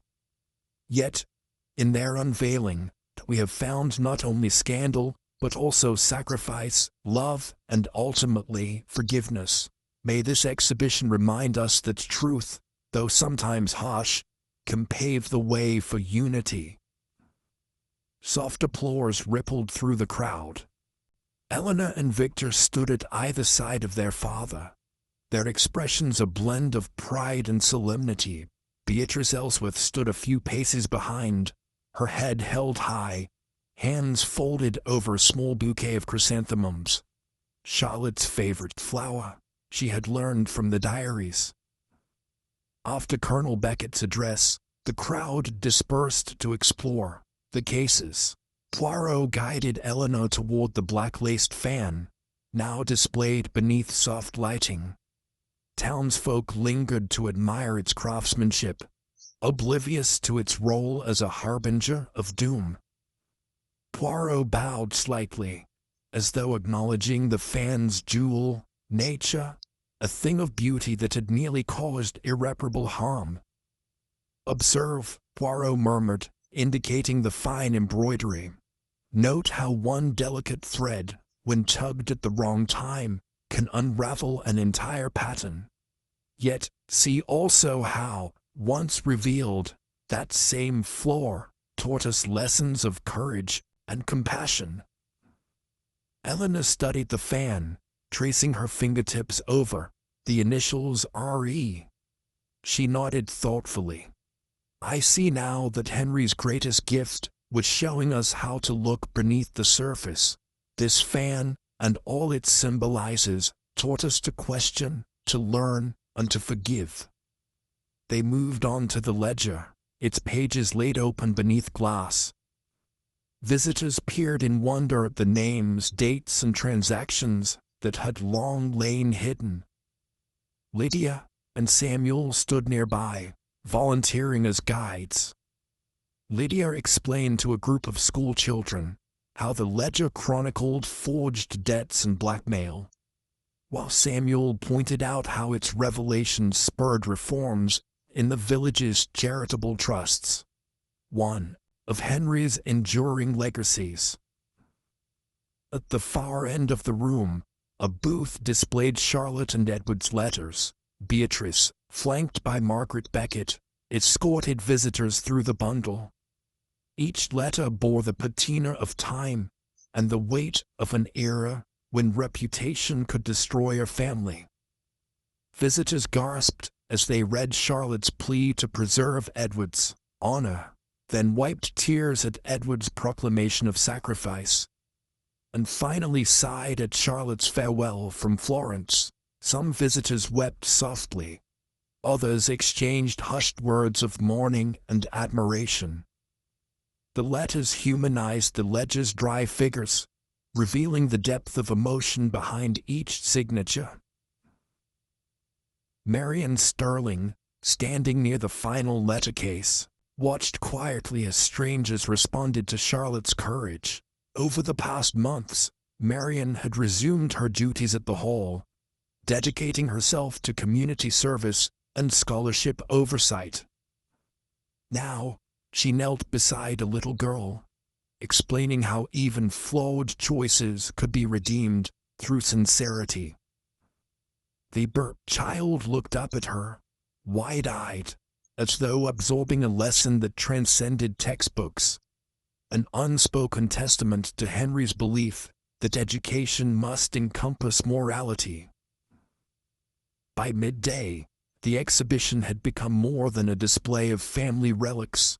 It had become a catalyst for community dialogue.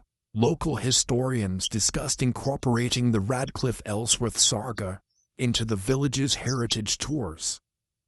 Educators debated developing a curriculum around ethical decision-making, and villagers contemplated how truth could guide future governance of charitable foundations. Hors d'oeuvres and tea circulated among guests, but few indulged, so engrossed were they in reflection. Eventually, Poirot found himself seated near the window, joined by Victor. They watched as a group of children raced down the lawn, chasing fluttering leaves. Victor exhaled, a sense of serenity evident on his face. "I never imagined our story would resonate so deeply," he admitted. "My guilt has been tempered by seeing how others learn from our history." Poirot sipped his tea. "You and Eleanor gave life to Henry's vision. Now, his memory inspires not just your family, but an entire community. True, the ledger and the fan revealed our eras. Yet, the letters beneath the dust showed us our capacity for love." Victor nodded. "I think of what Charlotte endured, her self-exile, her acceptance of sorrow, and I realize how small my regrets are by comparison. Though Henry's death was the price we paid, we emerged more united, more honest than ever before." Poirot rose and offered Victor his hand. Then let us leave this place secure, in the knowledge that truth, when faced with courage, can transform pain into purpose. As the afternoon sun shifted westward, Eleanor emerged from the drawing room, approaching them with Beatrice at her side. Beatrice offered Eleanor a sealed envelope. A final letter arrived from Italy this morning. It is from a distant relative of Charlotte's, wishing to convey her last sentiments. Perhaps, in these words, we find the concluding piece of her story. Eleanor accepted the envelope gently, her expression softening.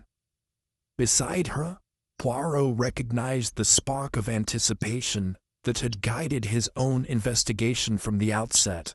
Together, they would unlock Charlotte's final message, a coda to a saga of hidden lace, forbidden love, and enduring forgiveness. And so, beneath the ancient oaks of Harrington House, surrounded by those whose lives Henry had touched, they prepared to hear the last whisper of Charlotte Ellsworth's heart, knowing that every revelation, even those belated, held the promise of redemption. Chapter 10. Charlotte's Final Whisper. Eleanor Radcliffe held the slender envelope with gentle fingers as evening's golden light filtered through the drawing room windows. Around her, the guests of the exhibition lingered, conversing in hushed tones, yet a respectful reverence descended upon the space as Charlotte's distant relative, Countess Isabella Bellini, entered alongside Beatrice Ellsworth.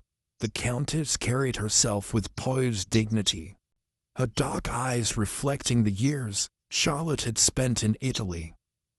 A hush fell as she approached Eleanor. "Mademoiselle Radcliffe," Isabella began, voice soft yet resolute, "this letter was entrusted to me by Charlotte's confidant Lucia Romano before her passing last spring. Charlotte wished for you to read it on this day, when the overshadowed chapters of her life have been unveiled." Eleanor nodded, her throat tightening.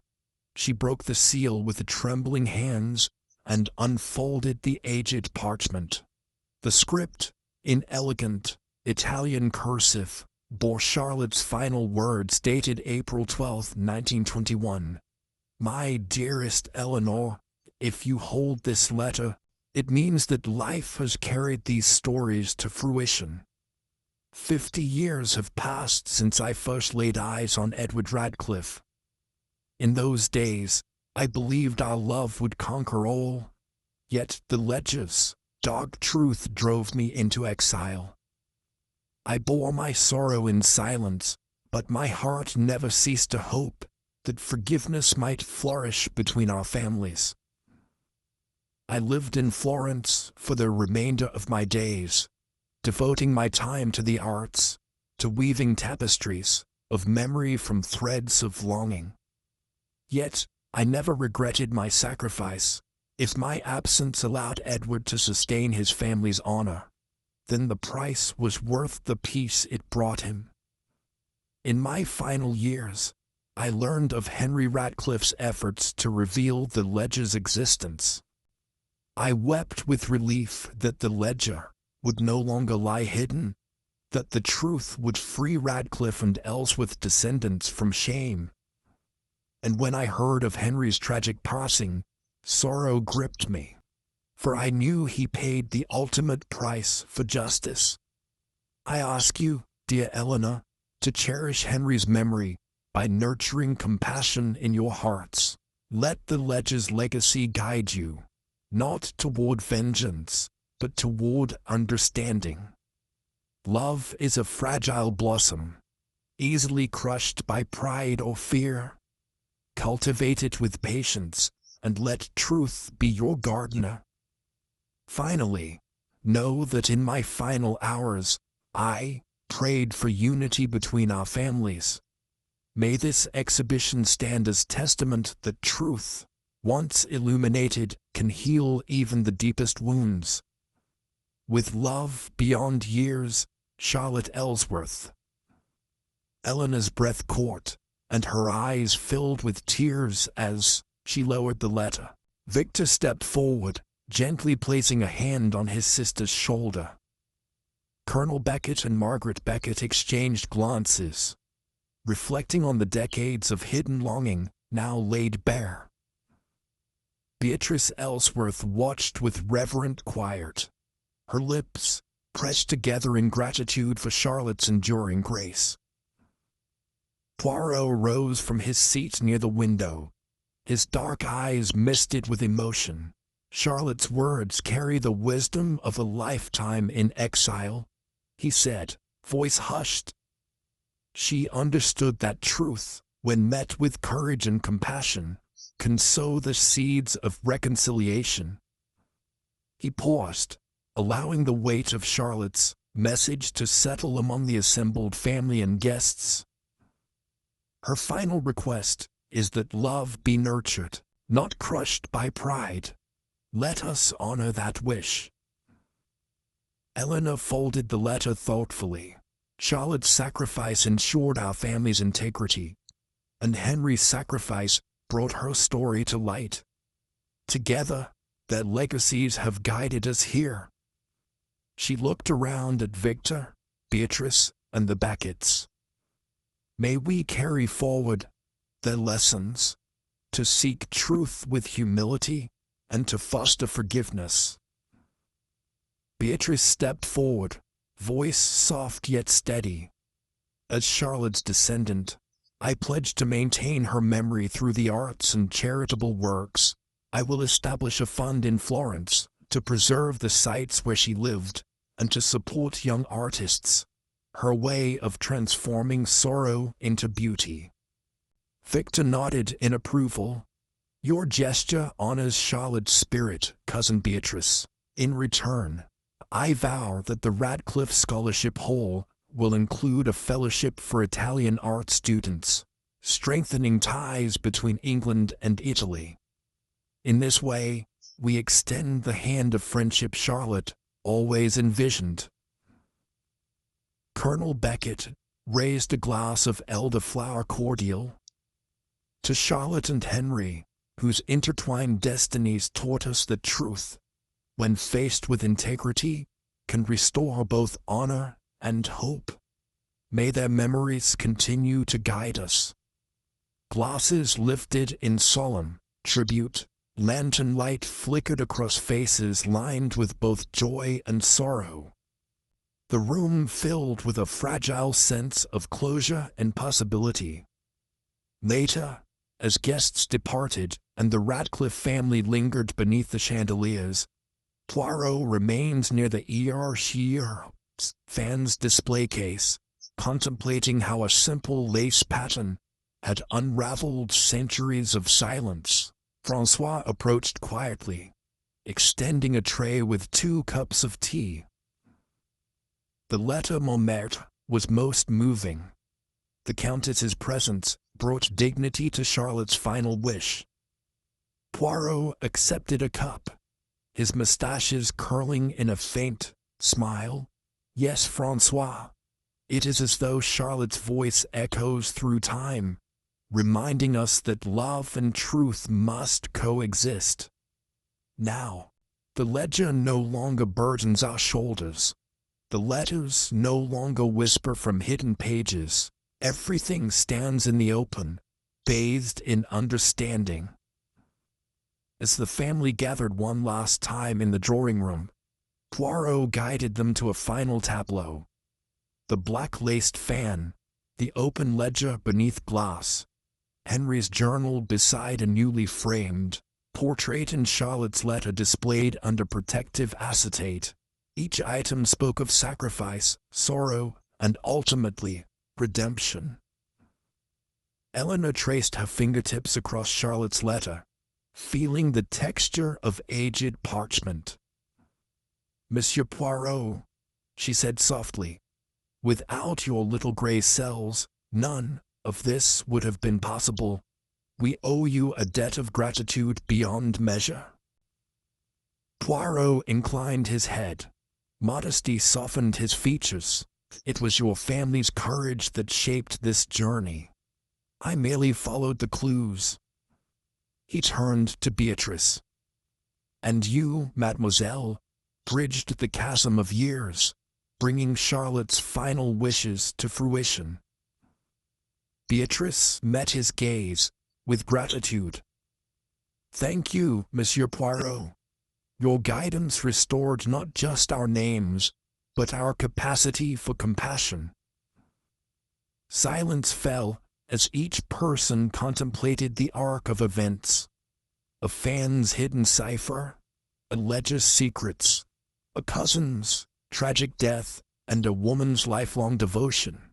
Together, those threads wove a tapestry of human frailty and human grace. At last, Eleanor gathered her family in an embrace. Victor at her right, Beatrice at her left.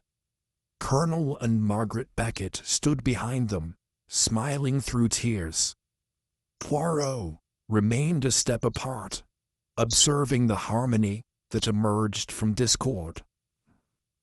As midnight approached, lanterns dimmed and the guests slipped away. Eleanor extinguished the drawing room's last lamp, leaving only the moonlight to illuminate the tableau of ancestor and heir.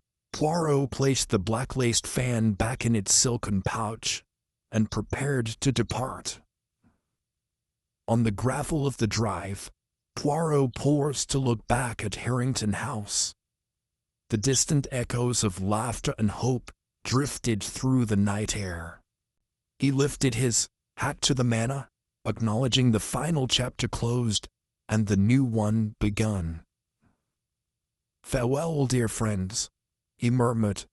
"May your future be guided by truth, compassion, and love, just as Charlotte and Henry would have wished." With that, Poirot entered his motorcar, Francois at the wheel, and they departed under the starry sky, leaving the Radcliffes and Ellsworths to shape the dawn of their shared legacy, forever illuminated by the black-laced fan's lesson and Charlotte's final whisper. Chapter 11. Whispers in the Servants' Quarters. Late autumn found Harrington House steeped in golden hues, the gardens ablaze with russet and amber leaves drifting across the cobblestones. Eleanor Radcliffe had returned to London for a brief visit, leaving Victor to oversee the final preparations for winter lessons at the study hall. The lamps inside glowed warmly each evening as tutors and scholarship students continued Henry Radcliffe's mission of learning. Beneath this tranquility, however, one small detail remained unsettled. A whisper in the servants' quarters that neither Eleanor nor Victor had cared to mention until prompted by an unexpected visitor. One afternoon, on a fog-draped Tuesday, Hercule Poirot received a letter from Colonel Beckett. Its handwriting was unsteady, as though penned by a hand uncertain of its finality. Concerned, Poirot folded the letter and summoned Francois to prepare for the journey north. The road to Harrington House wound through low hills flecked with mist, but by dusk he arrived to find Victor awaiting him on the terrace, bundled against the chill. "Mon ami," Victor greeted him with a curt nod. "Thank you for coming." "Thank you for coming. There is something I wish to share," yet hesitated for fear of stirring old wounds. Poirot inclined his head. "You have my full attention, Victor. Pray, let me know what troubles you." Victor's gaze drifted across the lawn. "Mr. Jennings, the butler, approached me this morning. He asked to speak privately. I reluctantly agreed." He exhaled, decision heavy in his voice. He confessed that, on the night of Henry's death, he retrieved one final item from the conservatory, an envelope tucked beneath the wicker chair. Fearing the scandal, he hid it among his personal effects instead of delivering it to the family. He said it contains a letter from Aunt Georgiana to someone we never identified. Victor's face paled. I have it here. He extended a sealed envelope, its wax stamp cracked with age. Poirot's eyes flickered with renewed interest. A letter from Aunt Georgiana. But Henry found the ledger and Charlotte's correspondence, and yet no mention of such a letter occurred. Why did Jennings keep it secret all these years? Victor shook his head. He claimed loyalty to the household, and feared another revelation might shatter the family anew. He only decided to reveal its existence now, because Henry's scholarship hall and Charlotte's letters have paved the way for forgiveness. But he insists this letter was meant specifically for Charlotte, not for the Radcliffes. Poirot accepted the envelope, weighing it thoughtfully. If it was addressed to Charlotte Ellsworth, it may reveal motives we have not yet considered. Let us examine its contents with discretion, of course. They withdrew to the drawing room. Poirot produced a letter opener and carefully pried the envelope's seal, revealing a paper parchment folded thrice. He unfolded it with gloved hands, smoothing out the brittle edges. The handwriting was bold, Aunt Georgiana's familiar script, but the addressee read simply, "To be delivered to Charlotte Ellsworth in trust, should she ever return." Victor's pulse quickened as Poirot began to read aloud. "My dearest Charlotte, if this letter reaches you, it means the ledger keeper has uncovered more than I intended. I write not to cast blame, but to confess the truth that lies beyond the ledger's ink. The ledger described my collusion in forging papers that ensured Edward's father gained control of lands originally belonging to my cousin. Yet there is more that the ledger does not show. A second document, an agreement I coerced your father into signing, which granted my family exclusive rights to Ellsworth seed shipments from Italy. Rights that contributed to his ruin even before debts were fabricated. Feared that exposing this arrangement would destroy not only Edward's prospects, but also any chance for a future between you. I used the ledger as a shield to conceal my own greed. I beg your forgiveness, Charlotte, for betraying both families. If you read this, know that my heart regrets its selfishness, and that I only ever wish to protect my family's standing. I hope that in time you may find it in your heart to forgive me. Yours in remorse, Georgiana Radcliffe." As Poirot finished, silence fell, a silence pregnant with implications. Victor stared at the letter, as though seeing Aunt Georgiana and Charlotte's relationship anew. This changes everything," he murmured. "Georgiana's greed was deeper than we thought. She not only blackmailed, but arranged an ongoing scheme to profit from Ellsworth seed shipments, long before forging debts. The ledger only scratched the surface." Poirot folded the letter and placed it gently on the table. This revelation illuminates why Charlotte's exile was not merely an act of love, but also of despair. Her family suffered not just fabricated debts but economic sabotage that the ledger cannot fully explain. And it explains why she never returned. Her wounds ran deeper than mere social scandal. Victor's voice trembled. "But what must we do now? We have already honored Charlotte's memory and Henry's sacrifice. The second document implicates my family in a broader justice." Poirot tapped his mustaches thoughtfully. "The first step is transparency. We must present this letter's contents to Beatrice and the Radcliffe trustees. It may be painful, but Charlotte asked for forgiveness, not erasure. The garden of forgiveness may yield new blooms, even now. Victor nodded slowly, resolve settling, like dusk. Yes, let us not hide this any longer.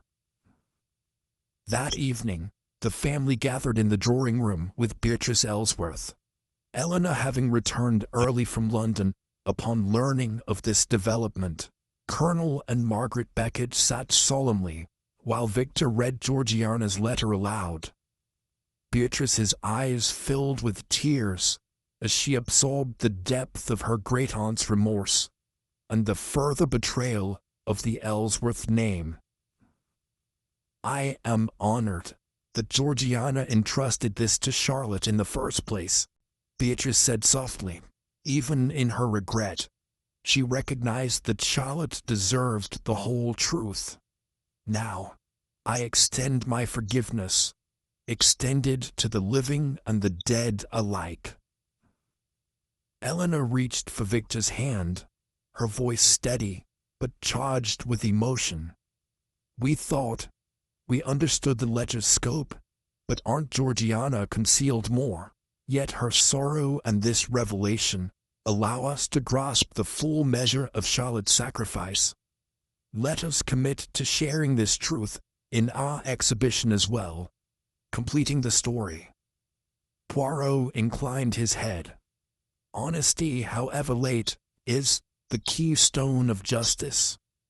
Your courage ensures that no stain of omission will tarnish your legacy.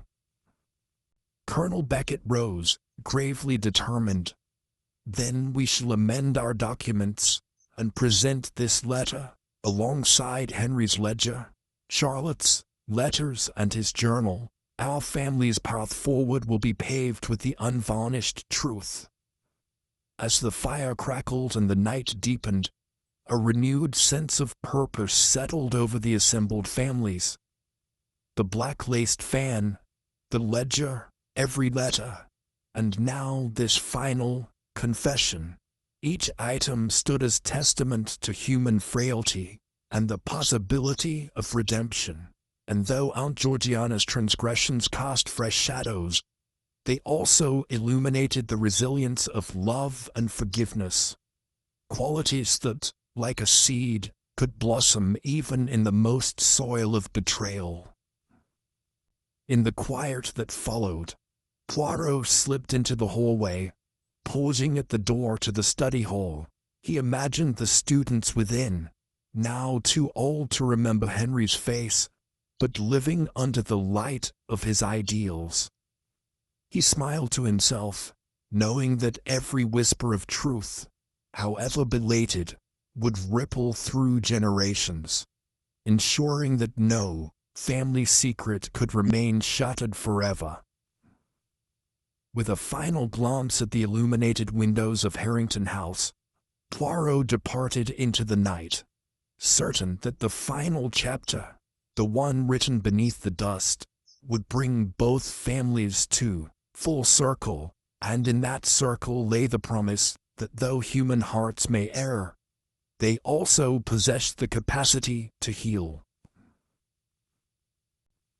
Chapter 12. The Unveiling of Truth. The morning sun slanted across the gravel courtyard of Harrington House, as preparations began for the amended exhibition. Crisp autumn air carried the scent of damp leaves and wax polish. Inside the drawing room, long tables were being rearranged to accommodate a new display case, built to house Aunt Georgiana's letter, alongside Henry's ledger, Charlotte's correspondence, and the black-laced fan. Victor Radcliffe oversaw the final touches, ensuring each artifact was positioned under soft lamplight. Eleanor and Beatrice Ellsworth stood nearby, consulting with Mr. Pembroke, the county archivist, about proper preservation. "Are all the items ready?" Eleanor asked quietly, smoothing her dress sleeves. Victor nodded, eyes flickering toward the display. Yes, I wanted everything to be perfect for today's visitors. Colonel Beckett will speak shortly, and the trustees from London University have arrived to inspect the archives. Beatrice touched Georgiana's letter gently through its glass casing. It feels strange to see her words in this light, as though she is finally receiving the respect she longed for in life.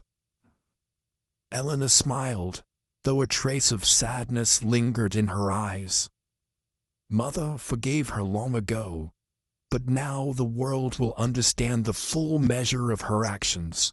The ledger alone could not tell the whole story. Victor exhaled. Whatever our family's misdeeds, this exhibition ensures that each layer of truth stands side by side. The ledger's forged debts, Charlotte's love letters, Aunt Georgiana's confession, and Henry's journal. No more secrets. A gentle knock at the door heralded Colonel Beckett's arrival, followed by Margaret Beckett. The colonel's gray hair was neatly combed, his posture more assured than it had been a year ago. He surveyed the room with satisfied approval. "Everything seems in order, Victor," he said gravely. "Today, we right the final wrong." Margaret placed a reassuring hand on her son's shoulder. "You have done us proud, my dear."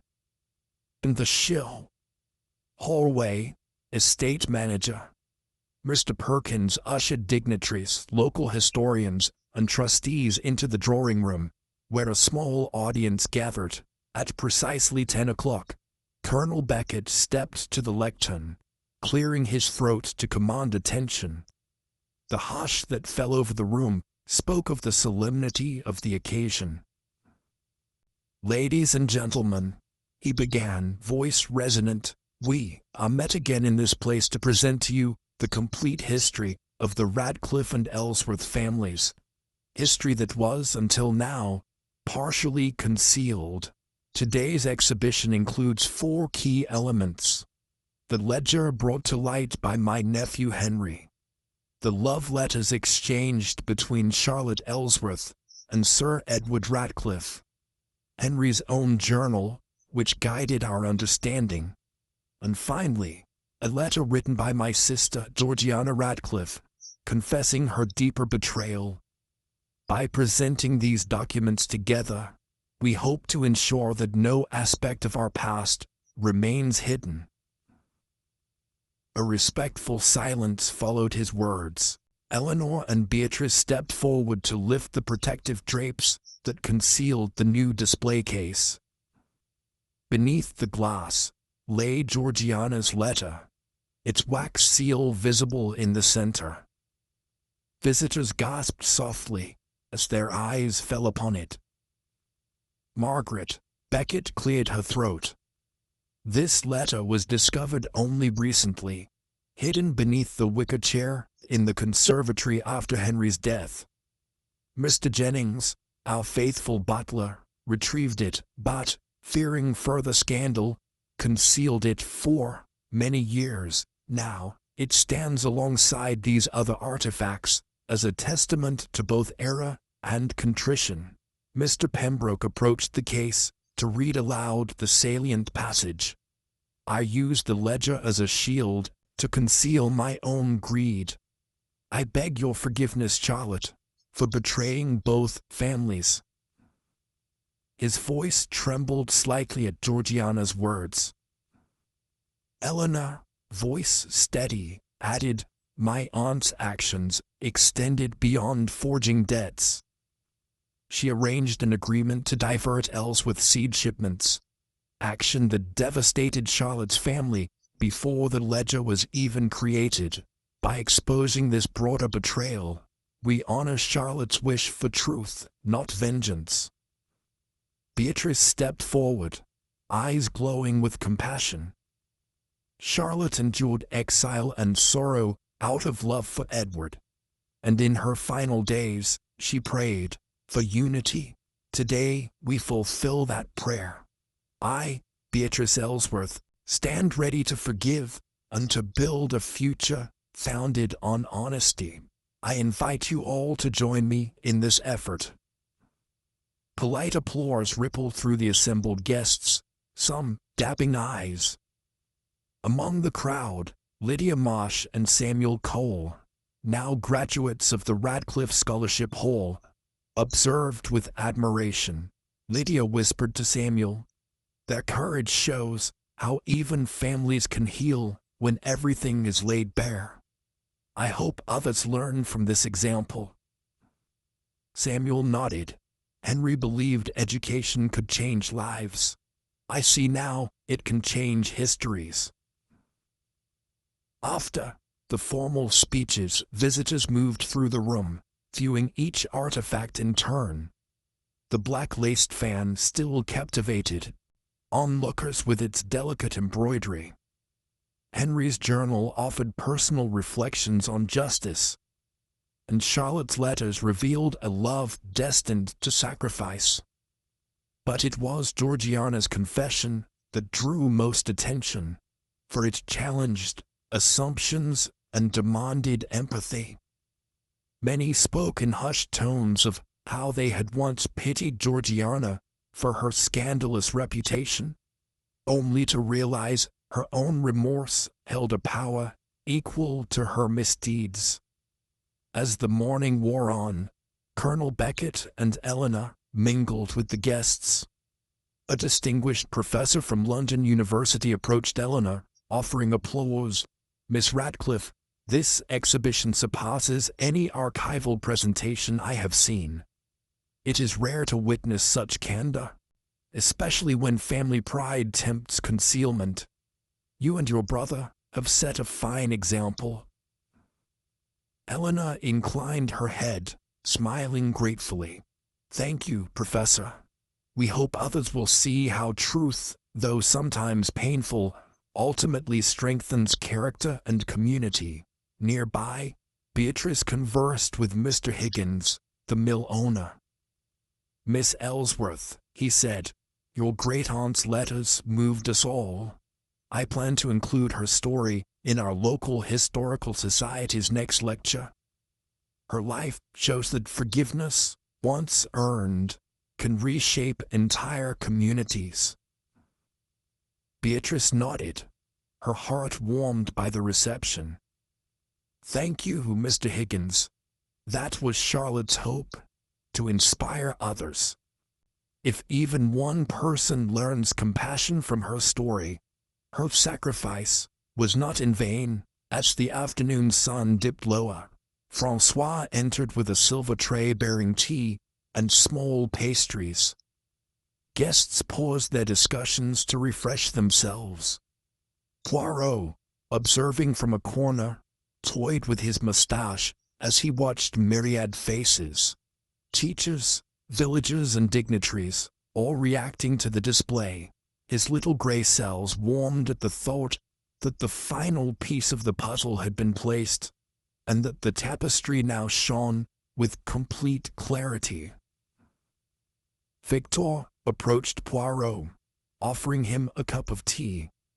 "Thank you, Monsieur Poirot, for your guidance and wisdom," he said quietly. "Without you, none of this would have come to light." Poirot accepted the cup with a polite nod. "It was your family's willingness to face every truth, however painful, that guided this journey. My role was merely to observe the clues and present them back to you." Victor exhaled. "Now, at last, I feel that our family stands free from the shadows of the past." Poirot's dark eyes twinkled. "Indeed, the final confession of Aunt Georgiana completes the circle. Now, Henry's vision of truth and Charlotte's legacy of love will endure, guiding generations to come." As dusk approached, guests began to disperse, carrying with them copies of the exhibition catalogue and copies of Henry's journal.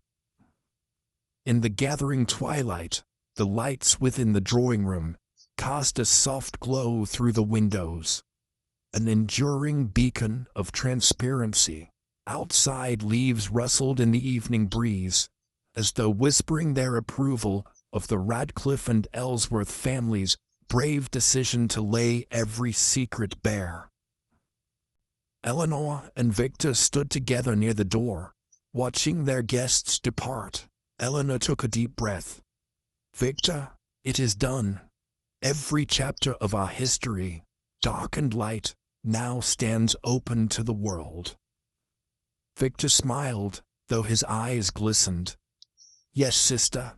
May we never forget that truth requires courage, and compassion requires forgiveness."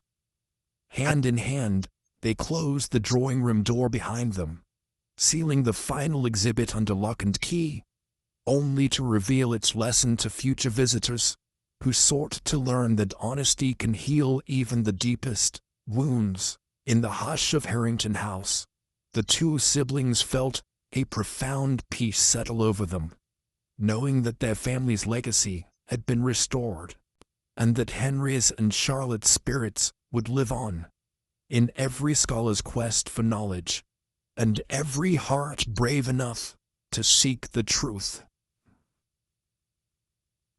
Chapter 13. Winter's Quiet. Vigil. A pale winter sun rose over the frost-laced fields that surrounded Harrington House, casting a fragile glow upon the snow-dusted roof. Inside the drawing-room, thick curtains were drawn tightly against the cold, and the hearth's embers glowed softly under the mantel. Victor Radcliffe stood before the window, hands clasped behind his back, surveying the still white expanse where Henry's seedlings once took root. In his coat pocket lay a note from Eleanor, now in London overseeing the final allocations for the Radcliffe Scholarship Fellowship, urging him to remain steadfast during her absence. Though he missed his sister's reassuring presence, he found solace in the knowledge that their joint efforts had transformed tragedy into promise. Upstairs, footsteps echoed through the corridor as Hercule Poirot descended the stairs. He'd arrived the evening before, summoned by Victor's earlier letter, explaining that a peculiar request had arrived from one of the scholarship students, a request Poirot felt obliged to honor before returning to London. Dressed in his customary grey overcoat with his moustaches bristled against the chill, Poirot greeted Victor with a gentle nod. "Mon ami," Poirot said, his voice hushed. "You wished me to look into this matter immediately." Victor stepped aside to reveal a young girl, her cheeks flushed with both cold and anticipation. Lydia Marsh, now well into her second year as a scholarship recipient, held a folded sheet of paper in trembling hands. "Monsieur Poirot," she began, her voice quivering slightly, "I apologize for intruding upon your morning, but I found this note tucked within Henry's journal this past week. It was hidden between the pages, unsigned. I believe it was meant for the next heir, but I cannot be certain who wrote it." She extended the parchment. "I thought you would know what to do." Poirot accepted the note, unfolding the paper with deliberate care. The handwriting was small, neat, yet unfamiliar. He cleared his throat and read aloud. "To the finder of these words, know that within these walls lies not only a legacy of scholarship, but a final testament hidden beneath the old elm in the courtyard. That witness to Henry's resolve stands shrouded by winter's veil. Seek there before the turn of the new year, and you shall honor a promise left unsaid." Poirot refolded the note and gazed thoughtfully at Lydia. "Intriguing," he murmured, "a cipher of sorts guiding us to a location beneath the old elm. Thankfully, the seasoned snow has yet to be comprehensively sifted beneath that tree. Come, Let us investigate at once." Victor, Lydia, and Poirot made their way through the frosted corridors into the courtyard, where the grand elm, its skeletal branches outstretched against the pale sky, stood sentinel at the garden's edge. The snow crunched beneath their feet as they approached, each breath visible in the air. Poirot removed his gloves, examining the base of the trunk for any disturbances in the freshly fallen snow. "Notice," Poirot said calmly, pointing to a faint depression near the roots. "Footprints stopped here, as though someone knelt to remove or place something. The outline of a small square of earth, recently disturbed." He retrieved a slender gardening trowel from his coat pocket and knelt, carefully brushing aside the snow until a patch of dark soil emerged. Lydia shivered beside him, excitement mingling with apprehension. Gently, Poirot pried at the soil, revealing the edge of a small wooden box. Victor knelt to assist, brushing away the remainder of the snow and unearthing the container. Covered in frozen earth, the box bore a simple brass clasp, its surface engraved with a delicate pattern of intertwined initials. HR, the same initials that had guided so many before them. Poirot brushed away the final granules of soil and clicked open the clasp.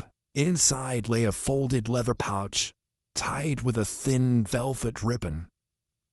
Lydia held her breath as Poirot lifted the pouch and untied the ribbon, revealing a slender silver dagger, its hilt engraved with the Radcliffe family crest.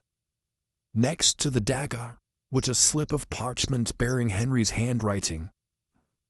"Should my life come to an end prematurely, I entrust this blade to the heir who dedicates their efforts to truth and learning. May it serve as a symbol of resolve that integrity must be defended against all shadows. With this dagger, plant a sapling at each year's first snowfall, so Henry's vision endures in growth." A hush fell over the courtyard as Lydia absorbed the message. Victor's eyes glistened with both sorrow and pride. He intended for the sword to be a token, but also a living charge, planting saplings each winter, signifying renewal. He traced the dagger's hilt gently. Henry's faith in education was steadfast. This blade was never meant for violence, but for vigilance. Poirot rose, lifting the dagger to the fading light. A final testament indeed. Henry wished his successors to bear the weight of guardianship over truth. He turned to Lydia. "Mademoiselle, you have honored his memory by discovering this testament. Will you lead the planting of the first sapling?" Lydia bowed her head, a radiant smile forming. "I will, Monsieur Poirot.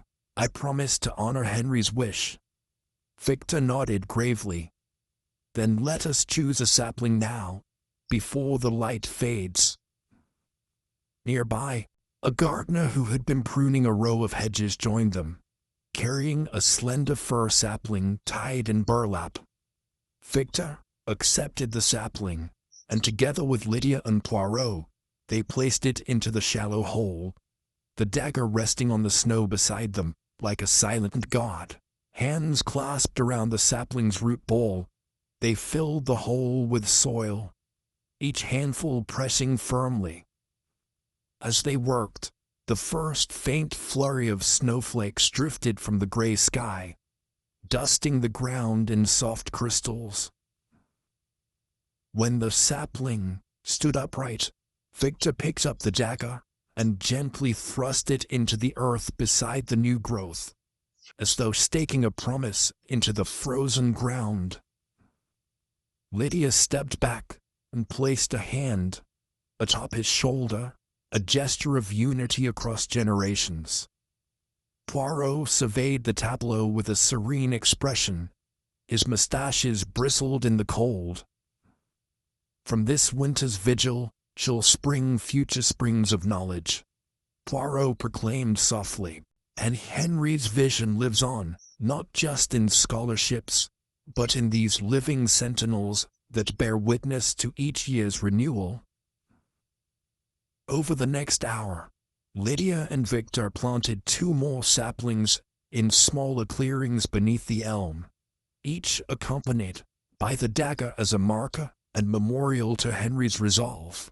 Poirot stood aside, offering gentle guidance as the students and Victor perfected their work.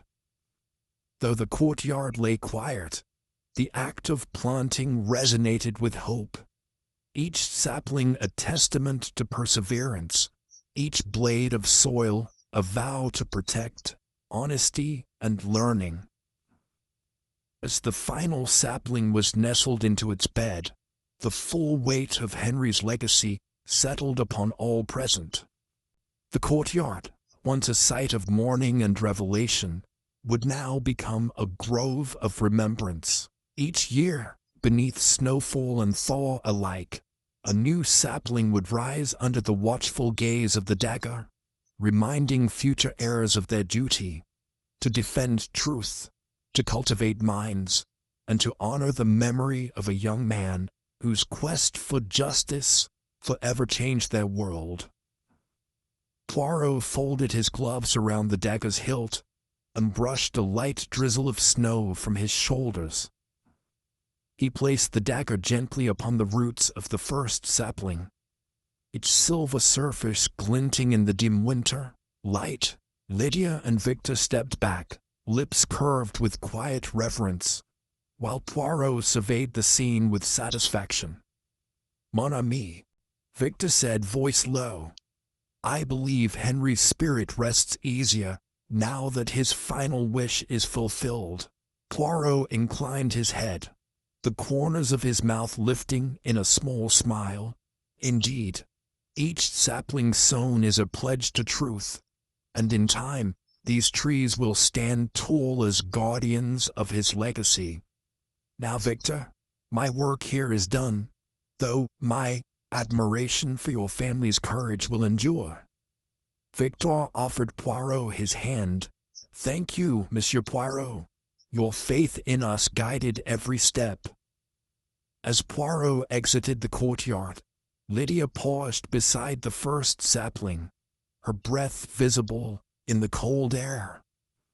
She knelt and placed a small ribbon beneath the dagger's hilt, inscribing it with the initials HR. Before standing, in the hush of winter's vigil, the 3 saplings and the gleaming dagger stood like silent sentinels, promising that, even under frost and snow, the seeds of truth and learning would continue to grow. In the days that followed, word spread through the village of the new tradition at Harrington House. Each winter henceforth, scholarship students would gather under the elm to plant their own saplings, forging a living bond between past and future. And though the courtyard remained hushed beneath the snow, each witness to Henry's final testament would carry within them the knowledge that even in the coldest season, hope and integrity could be planted, one sapling at a time. Chapter 14. Spring's promise. By mid-April, Harrington House had shed its winter stillness. The courtyard beneath the old elm buzzed with renewed life, where last season's saplings, 3 slender firs, bore fresh shoots of green. Their needles glistened in the morning sun, a testament to Henry Radcliffe's final wish. On this fine spring day, Eleanor Radcliffe returned from London, her heart buoyed by the knowledge that the estate's transformation was more than aesthetic. It was a living legacy of truth and learning. Eleanor emerged onto the terrace, her footsteps echoing across the polished stone. A gentle breeze carried the scent of lilac and freshly turned earth. She paused to admire the saplings, each marked by its silver dagger, preserved in a small ornate sheath at its base. Victor stood nearby, supervising a group of students who carefully tended the beds of tulips that lined the path. "Welcome home, Eleanor," Victor called, brushing hands of soil from his trousers. His eyes held both relief and pride. "The students have been eager to show you how much they've grown." Eleanor descended the steps and embraced her brother. "I can see that spring's promise has taken root," she said, scanning the courtyard. "The saplings have grown taller than I expected." Victor nodded. "They're thriving under your care and the students' devotion. Speaking of which, Professor Lawson, my colleague from the local school, is arriving shortly with the scholarship class. They wish to participate in today's lessons among the gardens." Just then, a small procession of youths approached. Lydia Marsh, Samuel Cole, and 4 newer scholars, each carrying baskets of gardening tools or small vials of fertilizer. Professor Lawson, a tall man with spectacles and a gentle manner, followed them, carrying a leather-bound notebook. "Miss Radcliffe," he greeted her warmly. "It has been a pleasure guiding these young minds, but they insisted we come here to your hall for our botany segment. They are especially keen on studying the saplings, given their symbolic significance." Eleanor smiled. "I'm delighted." Henry believed that learning should be rooted in experience. There is no better classroom than the gardens he cherished. She turned to Lydia. "Show them the first sapling and explain its origins." Lydia stepped forward, her auburn hair catching the light. She held the small leather pouch that once contained Henry's dagger. "This sapling marks Henry's promise that each year, under the first snowfall, a new tree would be planted to honor truth. Now that spring has arrived, we study its growth, understanding that resilience and knowledge flourish together." She pointed to fresh bud clusters near the tip of the branches. "Observe how the cambium layer has thickened, indicating healthy development despite winter's cold." Samuel, standing by a second sapling, invited the newest scholar, Rebecca Whitfield, to feel the bark's gentle texture. "Feel here. The bark has started to form small lenticels, pores that facilitate gas exchange." Henry would have marveled at nature's design, seeing in it a lesson on transparency. Just as bark must breathe, so must we in matters of the heart and mind. Rebecca, a shy girl with earnest eyes, nodded thoughtfully. "It's as though the trees teach us to be open, to let truth in and out." Professor Lawson applauded the observation. "Excellent insight, Rebecca." Henry's fascination with natural order extended beyond botany. He believed human affairs should mirror the integrity of the natural world. Nearby, Victor oversaw the planting of a new sapling, drawn from the long line of students who had committed themselves to Henry's tradition. He dug a modest hole and placed the young specimen within, guiding another scholar, Marcus Eaton, as he gently packed soil around the roots. "Remember, Marcus," Victor instructed, "this act is more than horticulture. It is a pledge, an unspoken covenant with each predecessor. The dagger at its base confirms our duty to protect both sapling and principle." Marcus nodded, solemnly placing the dagger into the sheath at the base of the sapling. "I understand. This tradition means everything to us." Eleanor watched her brother's steady hand and turned to Professor Lawson. "This tradition has galvanized the students in ways I could never have anticipated."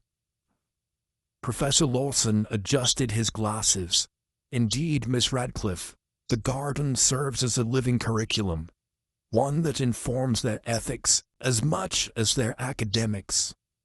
They learn responsibility, community, and the value of truth.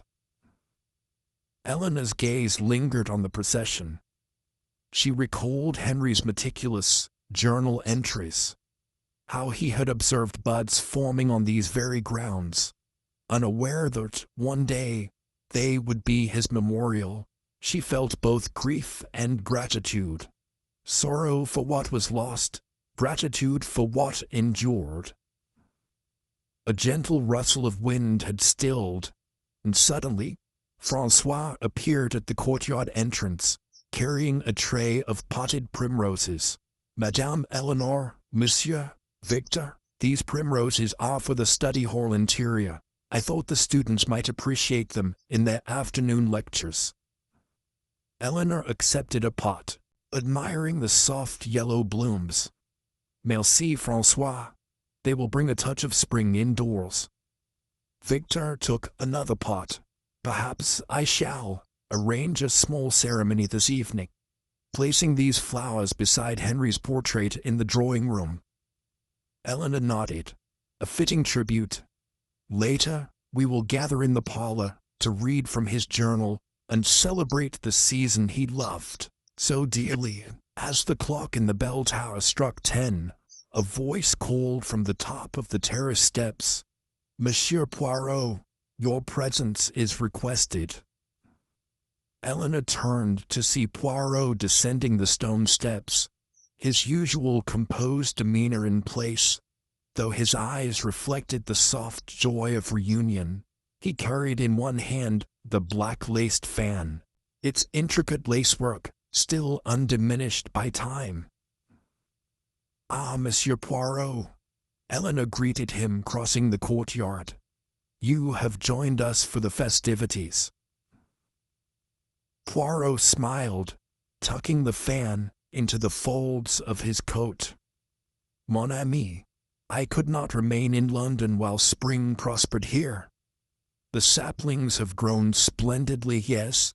He approached the first sapling and placed a gentle hand against the young bark. "See how it stands resilient. Henry's legacy resonates with every twig and leaf. I suspected as much when I last visited, but the transformation now surpasses my expectations." Victor welcomed Poirot with a firm handshake. "Your faith in us gave birth to this tradition. Today, I wish to ask your counsel. We plan to establish a scholarship fund for environmental studies in Henry's name. The students' work in these gardens inspired the idea. Would you advise us on structuring this endowment?" Poirot inclined his head thoughtfully. An admirable venture.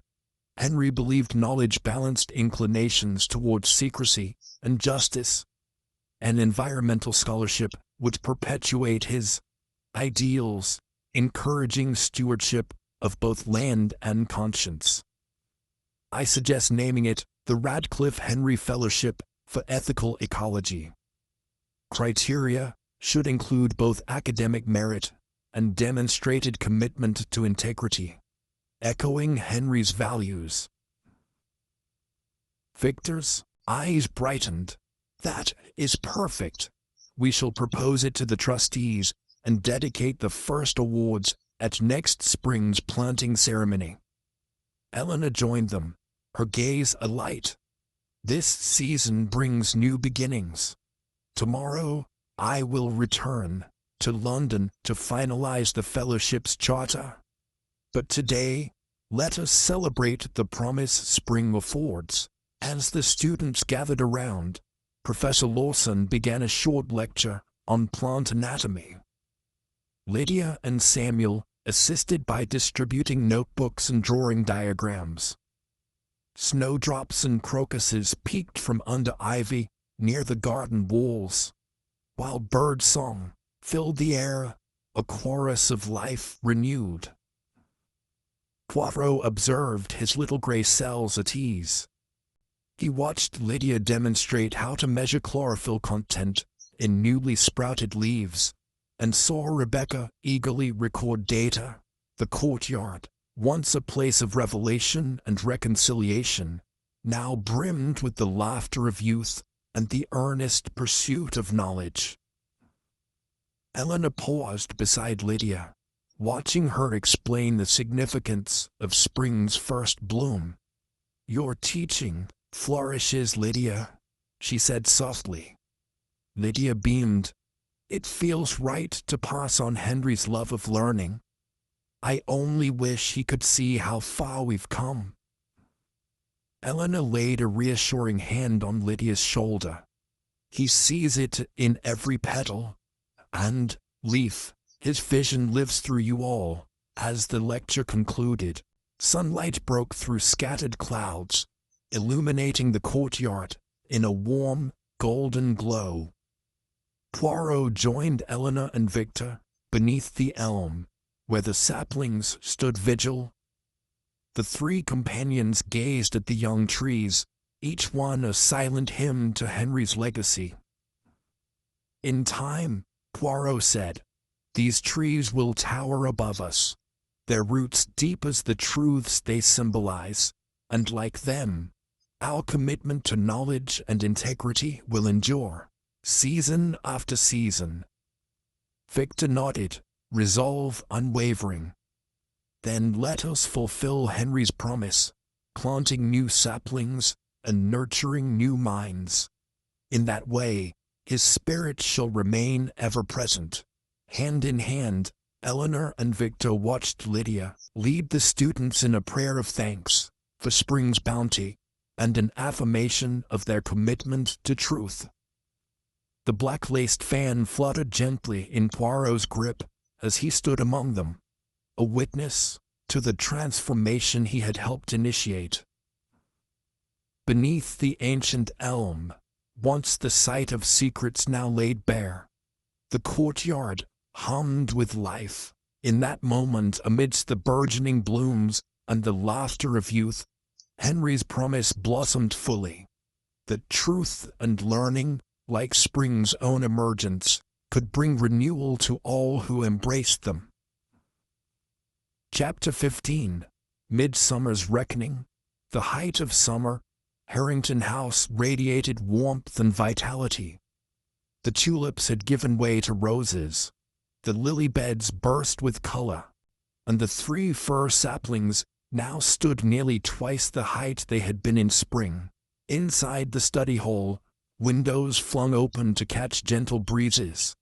Scholarship students hunched over maps and field guides, preparing for the inaugural Radcliffe Henry Fellowship Symposium. Victor Radcliffe, now firmly established in his role as curator of the hall, paced the veranda, overseeing final preparations for the day's events. Eleanor Radcliffe returned from London 2 weeks earlier, having secured the fellowship's endowment charter. The Radcliffe Henry Fellowship for Ethical Ecology would grant 2 annual scholarships to students pursuing environmental studies, with preference given to those demonstrating both academic excellence and integrity. Today, a group of visiting academics from Avonshire University would arrive to assess the program's viability. Among them was Professor Margaret Albright, a formidable botanist renowned for her rigorous standards. Word had spread that she was deeply skeptical of idealistic initiatives without proven record, and her presence weighed heavily on the household. Early that morning, sunbeams filtered through stained glass panes in the drawing room, as Eleanor and Victor consulted with Professor Albright and her assistant, Dr. Connolly, on the lecture schedule. Professor Albright surveyed the ledger and Henry's journal with a measured gaze. "I must admit, Miss Radcliffe, this concept intrigues me," she said, adjusting her spectacles. "A fellowship linking ecology and ethics, rare, especially among endowments of this region." But ideals must coincide with practical results. Have you established benchmarks for these scholars' impact? Eleanor exchanged a supporting glance with Victor. Yes. Each fellow will be required to publish a paper on a local conservation project, mapping native flora, designing sustainable community gardens, or cataloging insect biodiversity around Harrington grounds. The first fellows will present this afternoon. Professor Albright nodded slowly. Very well. I will reserve judgment until I see their work. She laid down Henry's journal on the polished table. I am particularly interested in his observations on the maple grove north of the estate. He recorded a rare species of lute-winged beetle there. Tell me, have the students continued his surveys? Victor straightened. Indeed, Professor. Lydia Marsh's team has catalogued the beetle's current distribution, and Samuel Cole's group is testing soil samples for indicators of habitat health. They aim to propose a restoration plan by season's end. Professor Albright's stern expression softened marginally. She glanced at Henry's journal inscription. Nature unmasked reveals our obligation to protect. She sighed. Impressive. I shall withhold skepticism until I review their findings. In the meantime, shall we convene in the gardens for the presentations? Moments later, students gathered beneath a lengthy linen canopy in the rose garden. Visitors, including village officials and members of the Avonshire academic delegation, formed neat rows. Victor introduced Lydia and Samuel, who stepped forward to deliver their joint paper, Mapping Lute-Winged Beetle Habitats. A century later, Lydia spoke eloquently about Henry's 1922 entry, describing the beetle's dependence on mature maples. Samuel then laid out their methodology: transect surveys, pitfall traps, and soil nutrient analyses. While they spoke, Professor Albright observed intently. She nodded at the maps where Lydia plotted beetle sightings and jotted notes as Samuel displayed bar graphs tracking nitrogen levels. When their presentation concluded, polite applause rippled through the audience. Dr. Connolly applauded enthusiastically first, prompting Albright to offer a brief, measured clap. Next, a second team led by Rebecca Whitfield presented Sustainable Edible Gardens for Village Outreach, proposing to convert the old carriage house into a communal greenhouse where local families could cultivate produce. Their plan emphasized ecological balance, rotating crops, rainwater harvesting, and pollinator-friendly borders. Professor Albright interrupted with a question. Miss Whitfield, how will you measure community engagement? Outreach is noble, but what metrics will demonstrate real change? Rebecca met the challenge. We propose quarterly surveys of participating households, measuring produce yield increases, dietary diversity, and reductions in grocery costs over 6 months. We'll track volunteer hours to quantify community involvement. Albright nodded. Very well. I look forward to seeing data next term. She tapped her chin thoughtfully, while assigning Dr. Connolly to mentor Rebecca's team. As the afternoon sun climbed higher, a hush fell as Professor Albright rose to address the gathering. I must commend you all. Henry Radcliffe's vision has clearly inspired rigorous work and meaningful objectives. My initial doubts have been assuaged. I recommend that the Radcliffe-Henry Fellowship proceed as planned.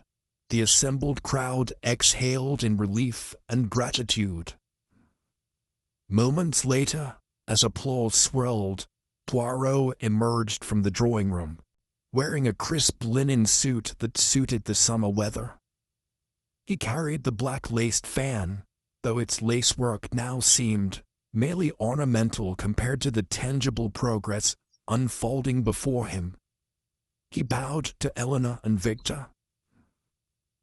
"My dear friends," Poirot began, voice warm. "The harmony of academic rigor and ethical intent displayed here today is a testament to your family's dedication and to Henry's enduring spirit." He turned to Albright. "Professor, your approval ensures that Henry's legacy extends not only within these walls, but throughout the academic community." Professor Albright inclined her head. "Monsieur Poirot, your presence lends gravitas. If you would share any final observations, I would welcome them." Poirot smiled, unfolding his fan with a gentle click. "I observe that the seeds sown, both literal and metaphorical, have germinated well. In Henry's day, he surveyed these meadows alone. Now, these young scholars collaborate, combining data and compassion. That is the essence of true ecology, interconnectedness. May the fellowship continue to weave knowledge into action." As evening approached, guests drifted back into the manor for refreshments, leaving students to tidy their charts and equipment. A soft breeze carried the scent of jasmine from the hedgerows. Poirot lingered beside Victor at the courtyard's edge. "I could not be more pleased with how the fellowship has taken root," Poirot said. "Yet I sense Victor has something on his mind." Victor nodded. "You speak true. While today's success is gratifying, I worry about maintaining momentum. Next term, funding must be secured beyond our initial endowment, and we need to ensure that local committees remain engaged, not merely as a novelty." Poirot tapped his mustaches thoughtfully. "Challenges are as natural as growth rings in a tree. The first season is always crucial.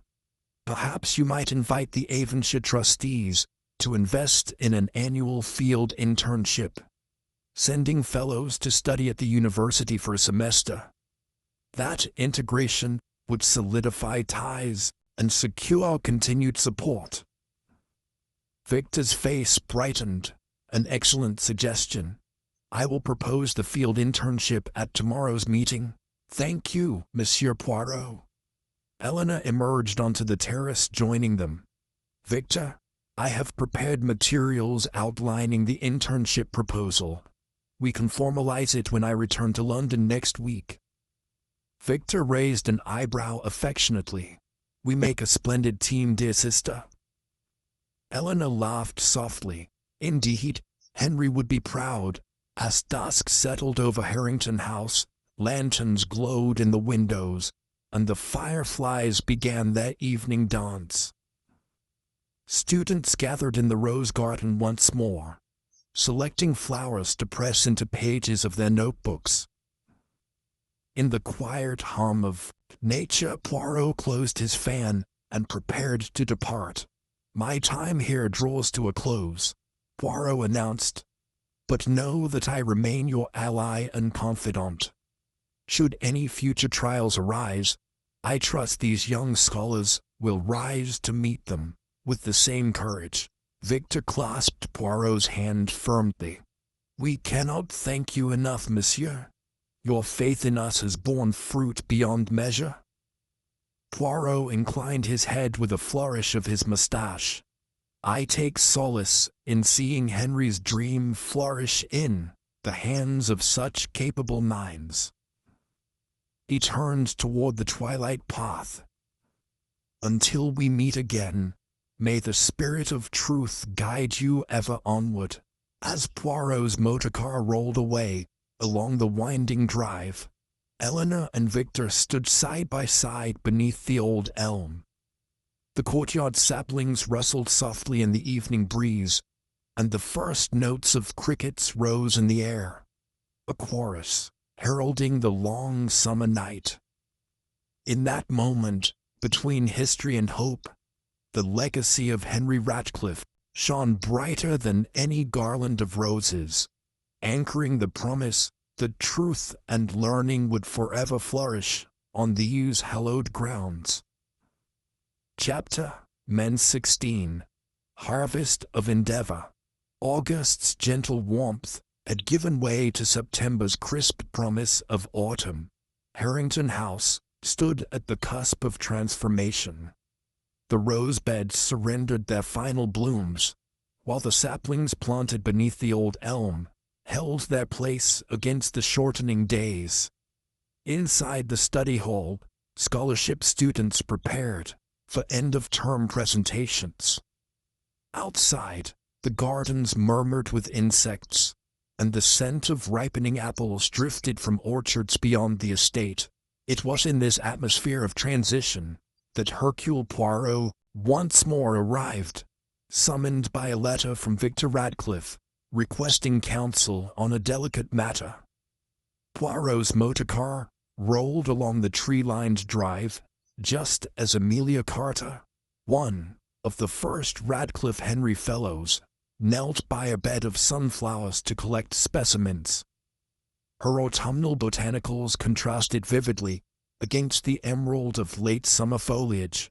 Poised in his familiar gray overcoat and carrying the black-laced fan, Poirot stepped onto the gravel courtyard. Francois, standing at his side, handed him a neatly folded note from Eleanor, who remained in London to finalize details of the upcoming field internship. The note read, "Dear Monsieur Poirot, the fellowship's inaugural year is nearly complete. Yet, a troubling discord lingers among the trustees. A contingent questions the balance between poetic ideals and fiscal responsibility. Victor welcomes your guidance as we approach the harvest banquet. I trust your wisdom. Affectionately, Eleanor." Setting the note aside, Poirot followed Francois through the drawing room, where Henry's portrait now displayed two floral wreaths, one of summer roses and one of harvested wheat. Victor and Lydia Marsh waited beneath the portrait's steady gaze. "Mon ami." Victor greeted him earnestly. "Thank you for coming on such short notice. I fear our unity frays at the seams." He motioned for Poirot to follow into the library, where Lydia and Samuel Cole sat at a mahogany table strewn with ledger pages and budgetary reports. Poirot seated himself between Victor and Lydia. "Explain this discord, s'il vous plaît." Victor exhaled. Since the fellowship began, all seemed well.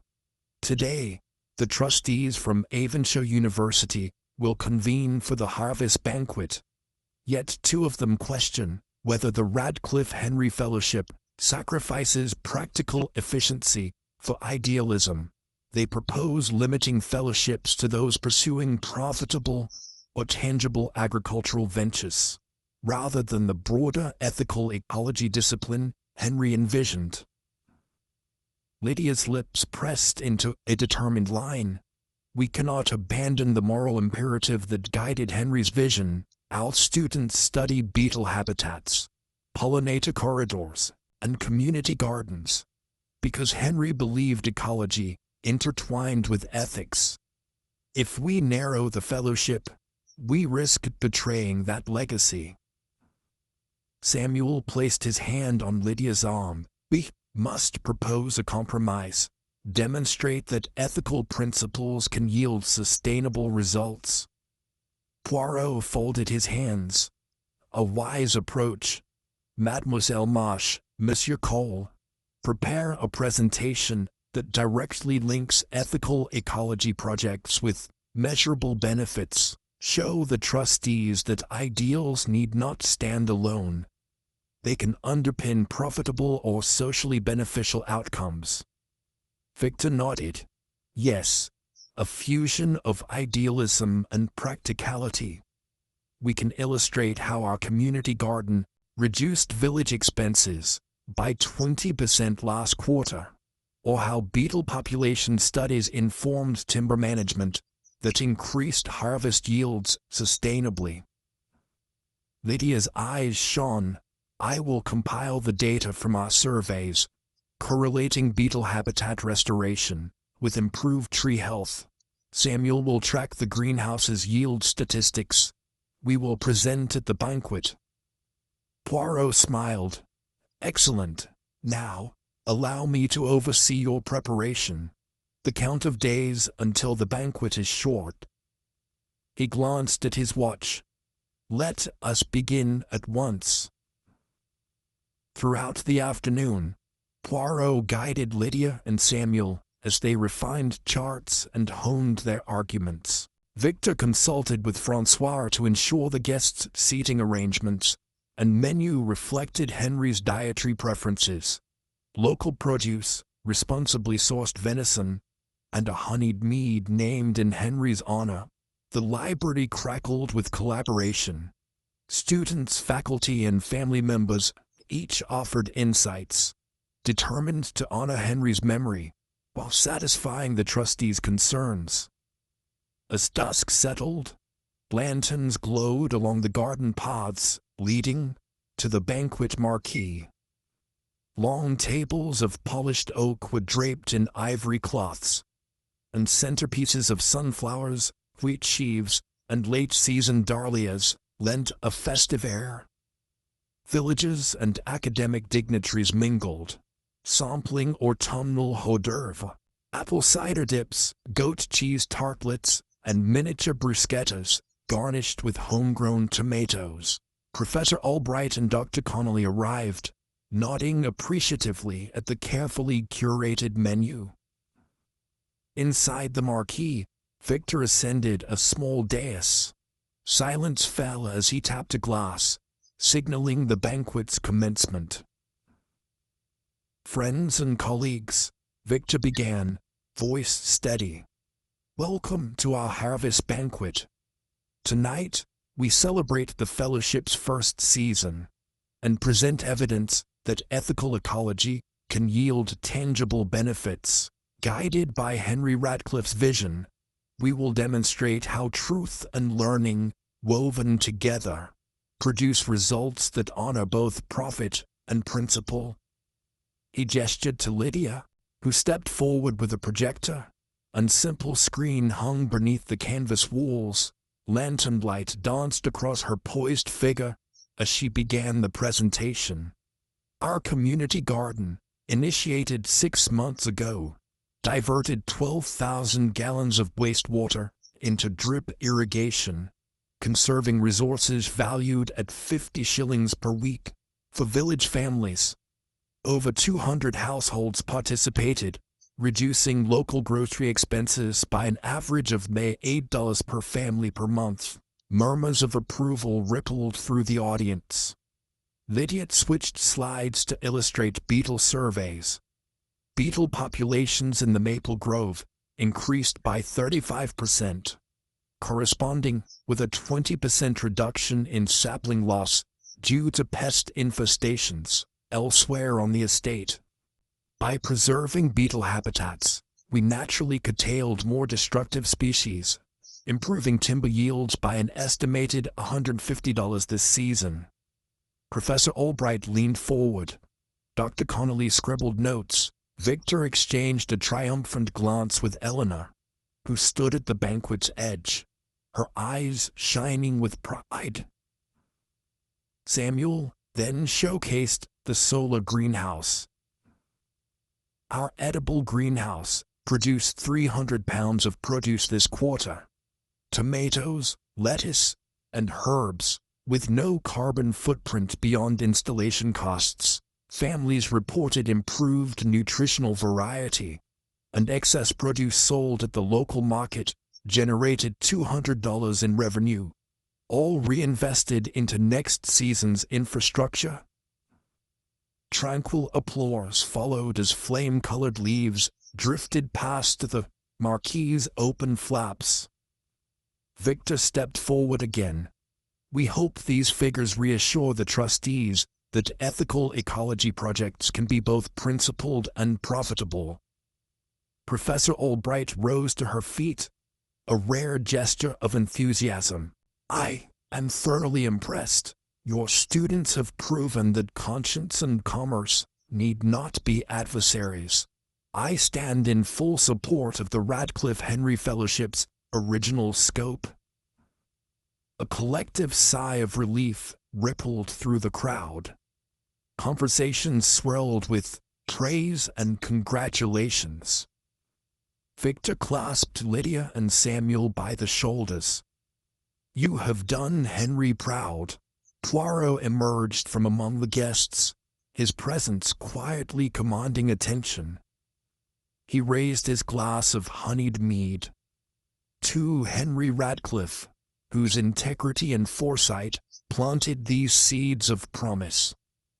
May this fellowship continue to flourish, balancing idealism with pragmatism, until every generation knows that truth, like a well-tended harvest, sustains us all. Glasses clinked, mingled with cheers and heartfelt gratitude. Under the starlit sky, the marquee glowed with warmth. Lantern-lit faces reflected hope and unity, the very spirit Henry had envisioned. Later, as the last guests filtered out and lanterns were extinguished, Eleanor and Victor walked along the garden path towards the drawing room under the elm's quiet sentinel. The final rose petals of summer drifted at their feet. Victor exhaled content. Tonight, we demonstrated that Henry's ideals are viable in the real world. Eleanor's voice was soft but resolute. Indeed, ethical ecology need not bow to profit alone, nor profit need fear ethical scrutiny.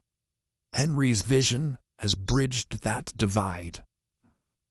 They paused beneath the elm, where the saplings stood like sentinels against the night sky. Poirot joined them, drawing his overcoat tight against the autumn air.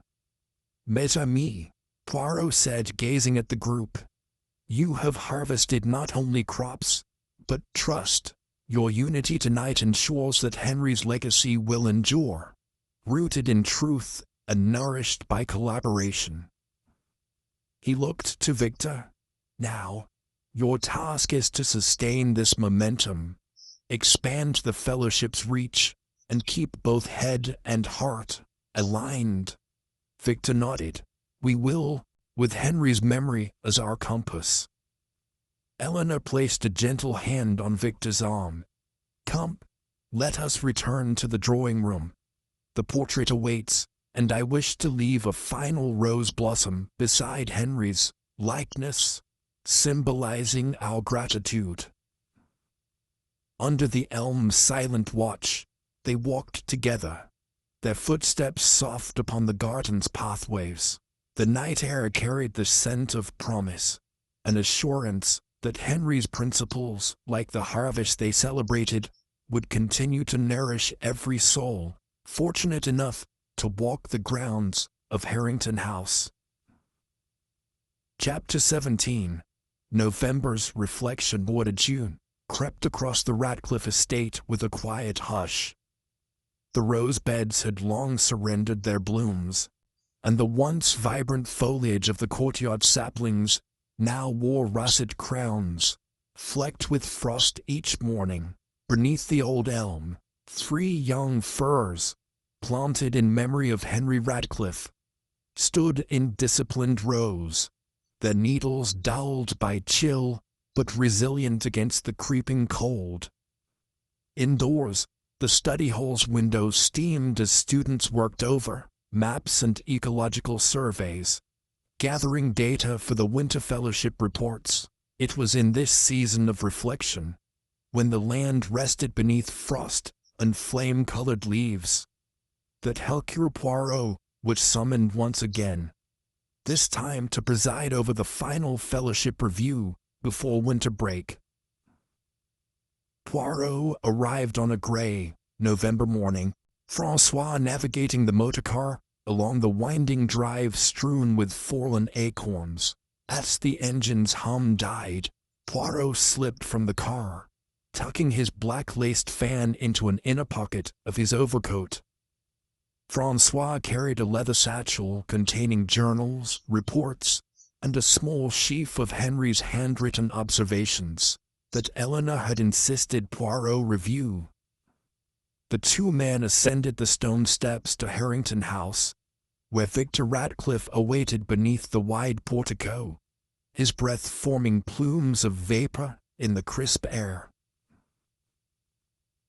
"Mon ami, thank you for returning so swiftly," Victor called, offering Poirot a gloved hand. "I fear our fellowship faces one final test before the winter's hush." Poirot inclined his head. "Monsieur Ratcliffe, I remain at your service. Pray, tell me what has arisen." Victor led the way into the drawing room, where a wide table had been laid out with student presentations, bound reports on beekeeping projects, nutrient analyses of compost trials, and handwritten reflections on ethical ecology.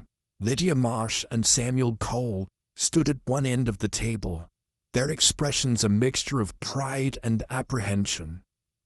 Four other students, Rebecca Whitfield, Marcus Eaton, Eliza Kemp, and Nikhil Sharma, clustered behind the table, clutching folders of data.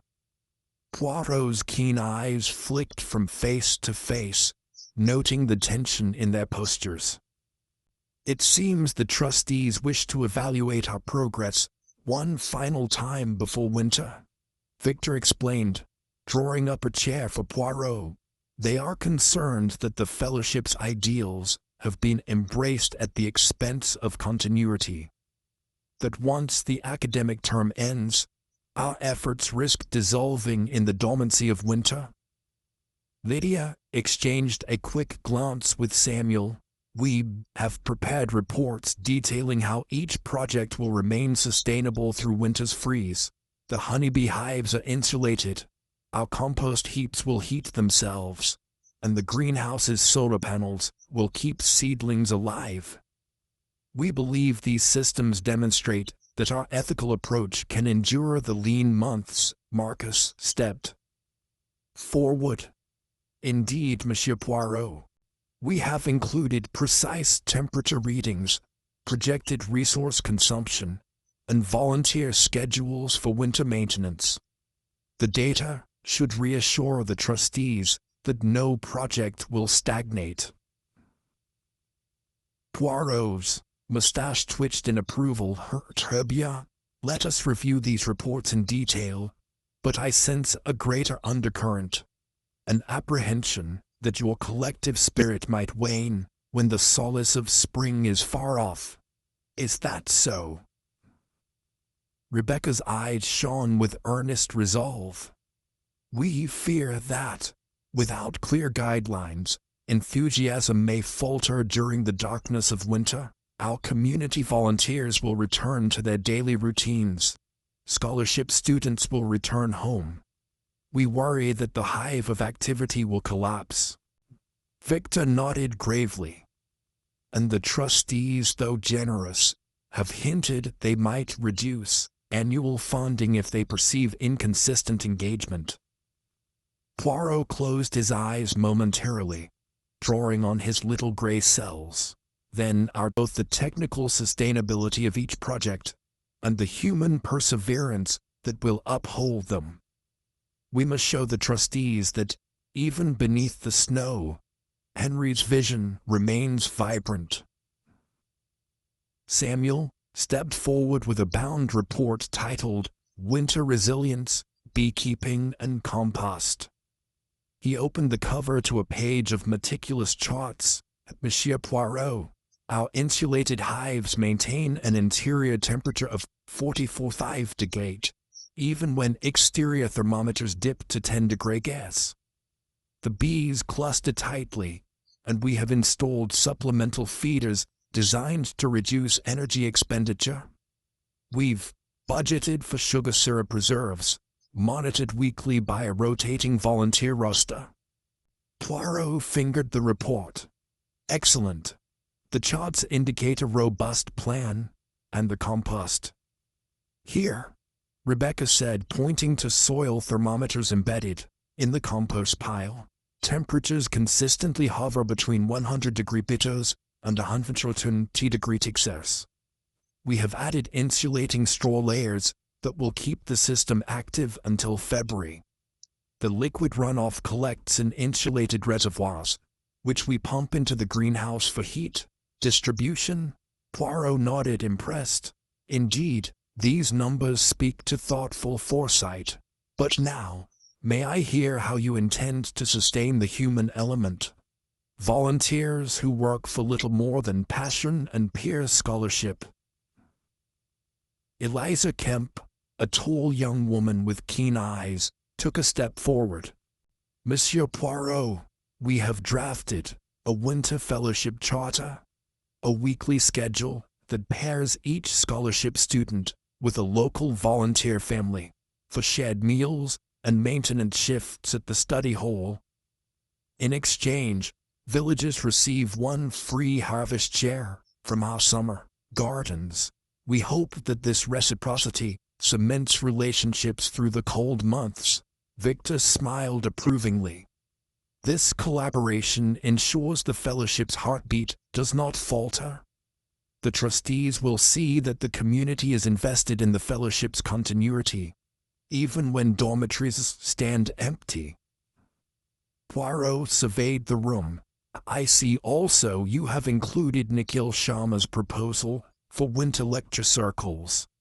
He gestured toward a slideshow prepared on a folding screen, where scholarship alumni return to present their project's outcomes to incoming students, fostering mentorship and continuity. Is that correct? Nikhil nodded. Exactly.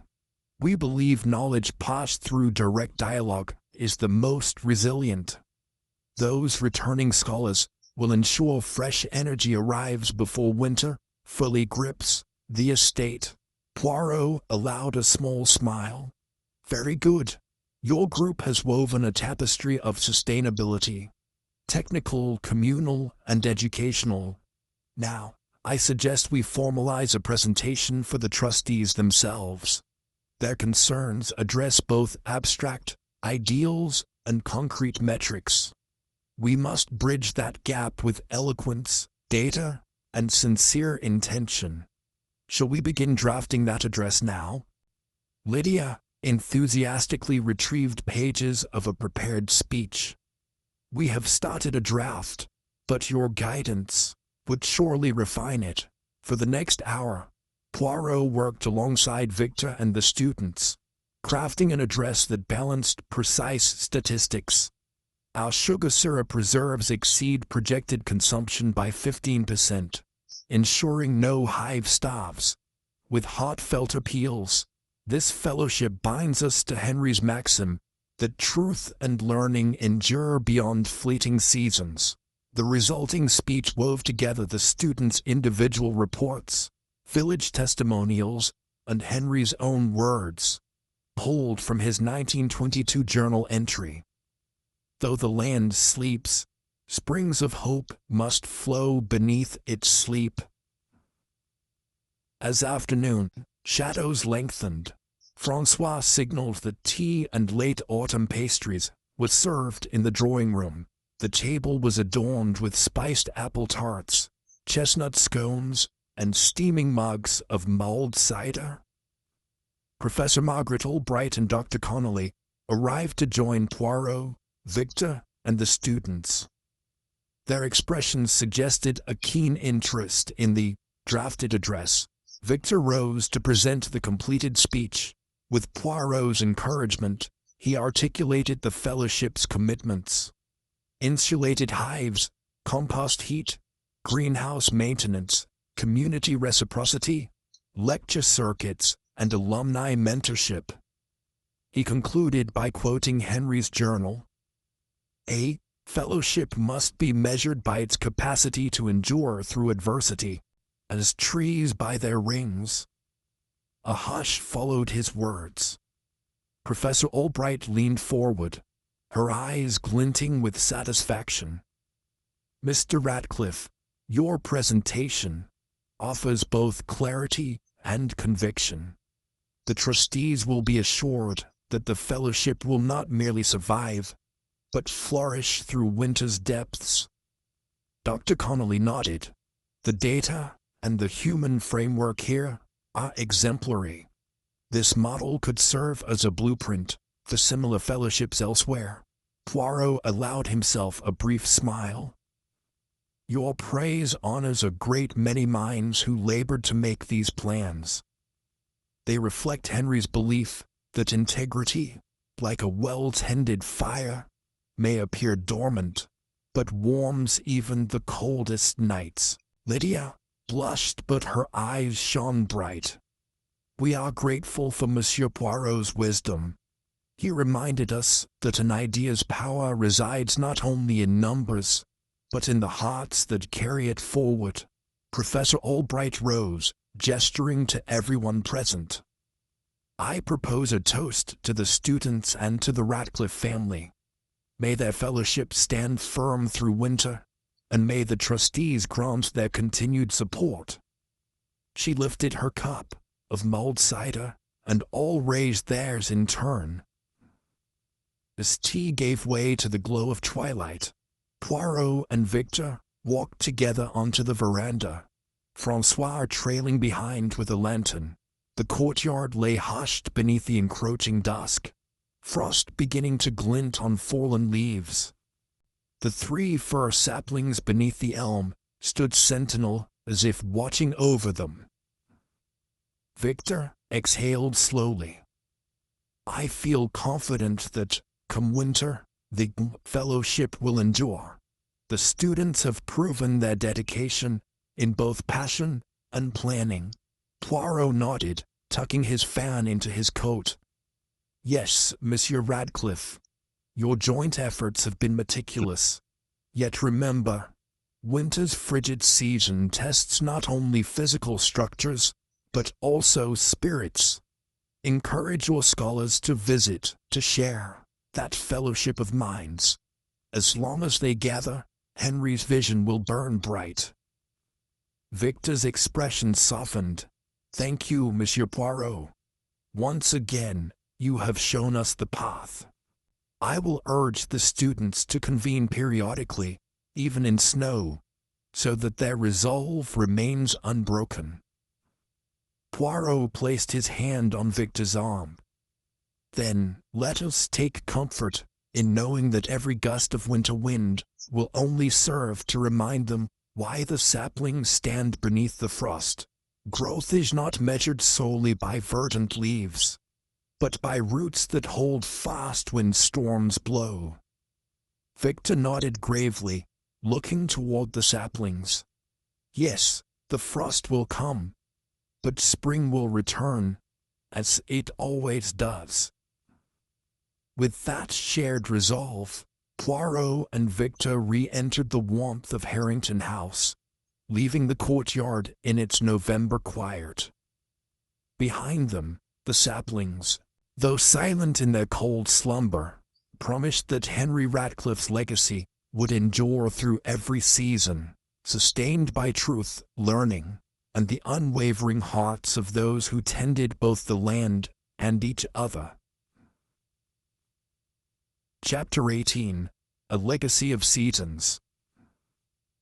The first snowfall of December whispered across the grounds of Harrington House, dusting the 3 fir saplings beneath the old elm with a delicate frosting. Their branches bowed slightly under the powder, yet they stood resilient, silent sentinels bearing testament to a year of dedication, truth, and renewal. Inside, the drawing-room hearth crackled, casting a warm glow on the portrait of Henry Radcliffe, his dark eyes seemingly alive with pride.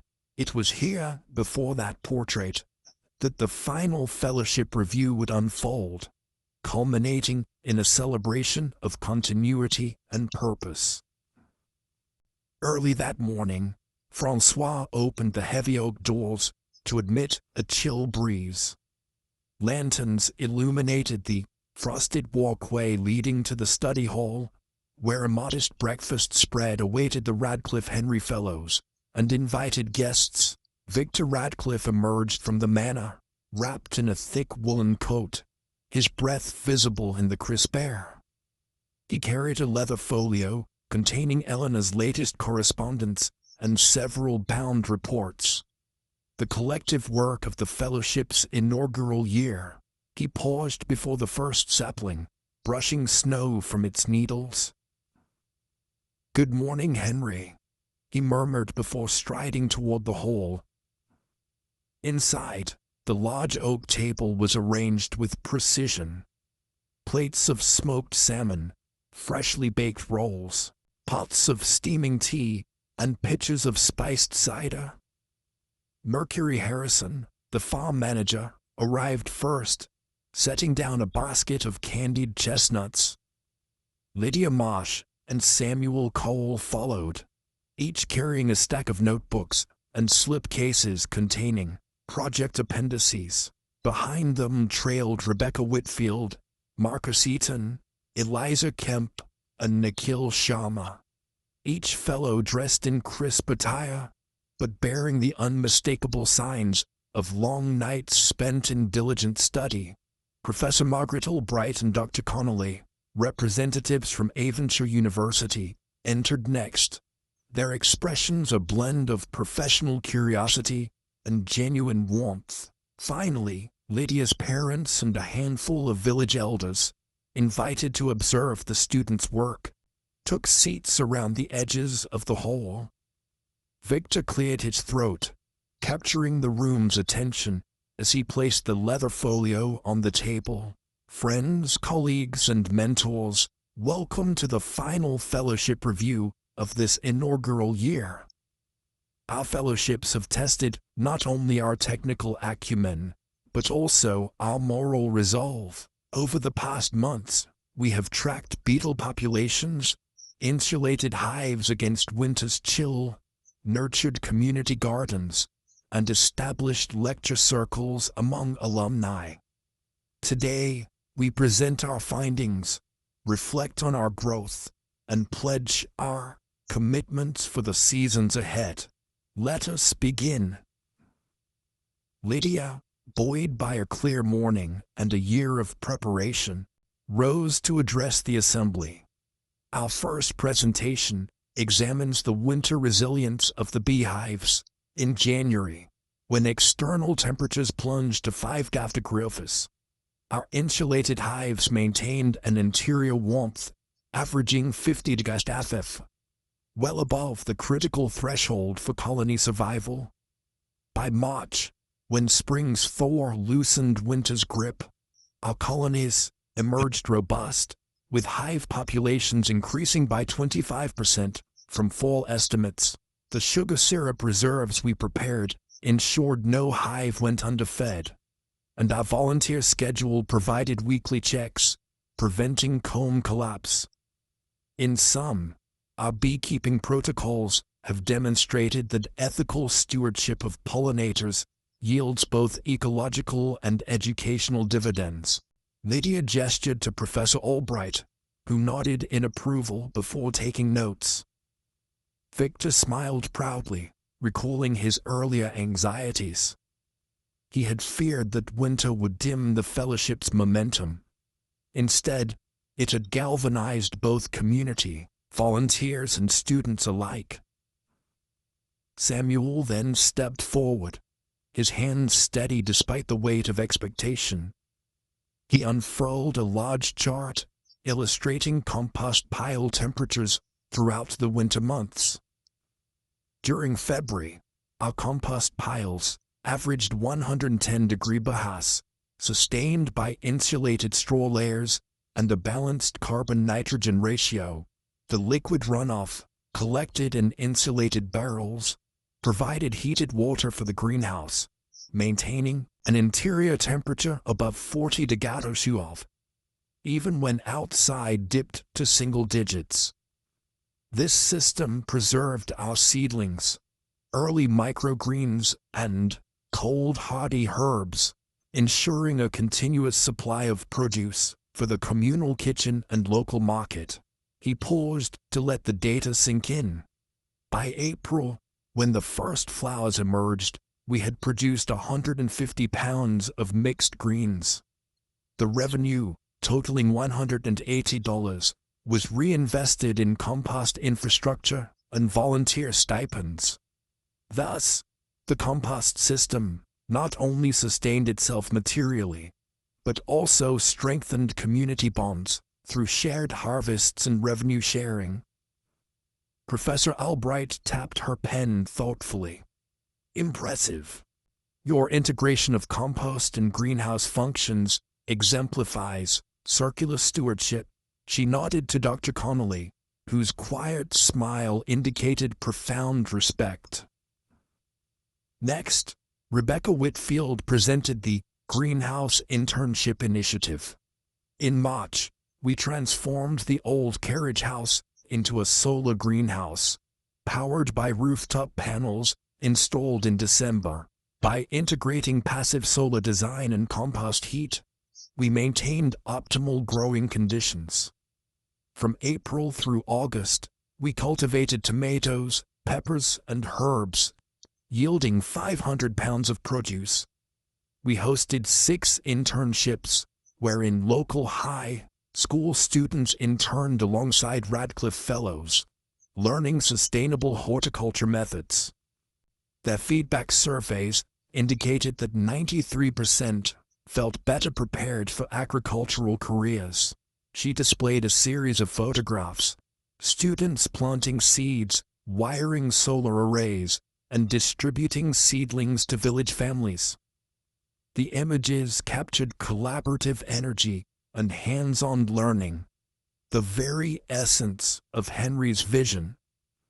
Our aim was not only to feed mouths, but also to nourish minds. Marcus Eaton then laid out ethical timber management and beetle habitat restoration. His voice resonated with conviction. Last summer, we identified a rare lute-winged beetle habitat within the maple grove. Through selective thinning and the introduction of deadwood logs, we increased habitat complexity. By monitoring sapling survival rates, we observed a 20% reduction in pest-related sapling loss. This, in turn, improved timber quality and yield when next year's harvest is planned. Our model demonstrates that prioritizing biodiversity and ecosystem health can yield direct economic benefits, namely healthier timber and reduced financial losses from pests. He concluded by showing a side-by-side comparison. A monoculture stand ravaged by bark beetles versus a diversified grove teeming with beneficial insects. The stunned silence that followed spoke volumes. Eliza Kemp followed with her rainwater harvesting and pollinator corridors report. We installed rain barrels beneath the greenhouse roof and channeled overflow to drip irrigation lines in the garden. This system conserved 20,000 gallons of water through the dry months. Alongside these irrigation lines, we planted native, wildflowers, milkweed, aster, and goldenrod to create pollinator corridors. Our surveys recorded a 40% increase in honeybee visits and a 30% increase in native pollinator species by September.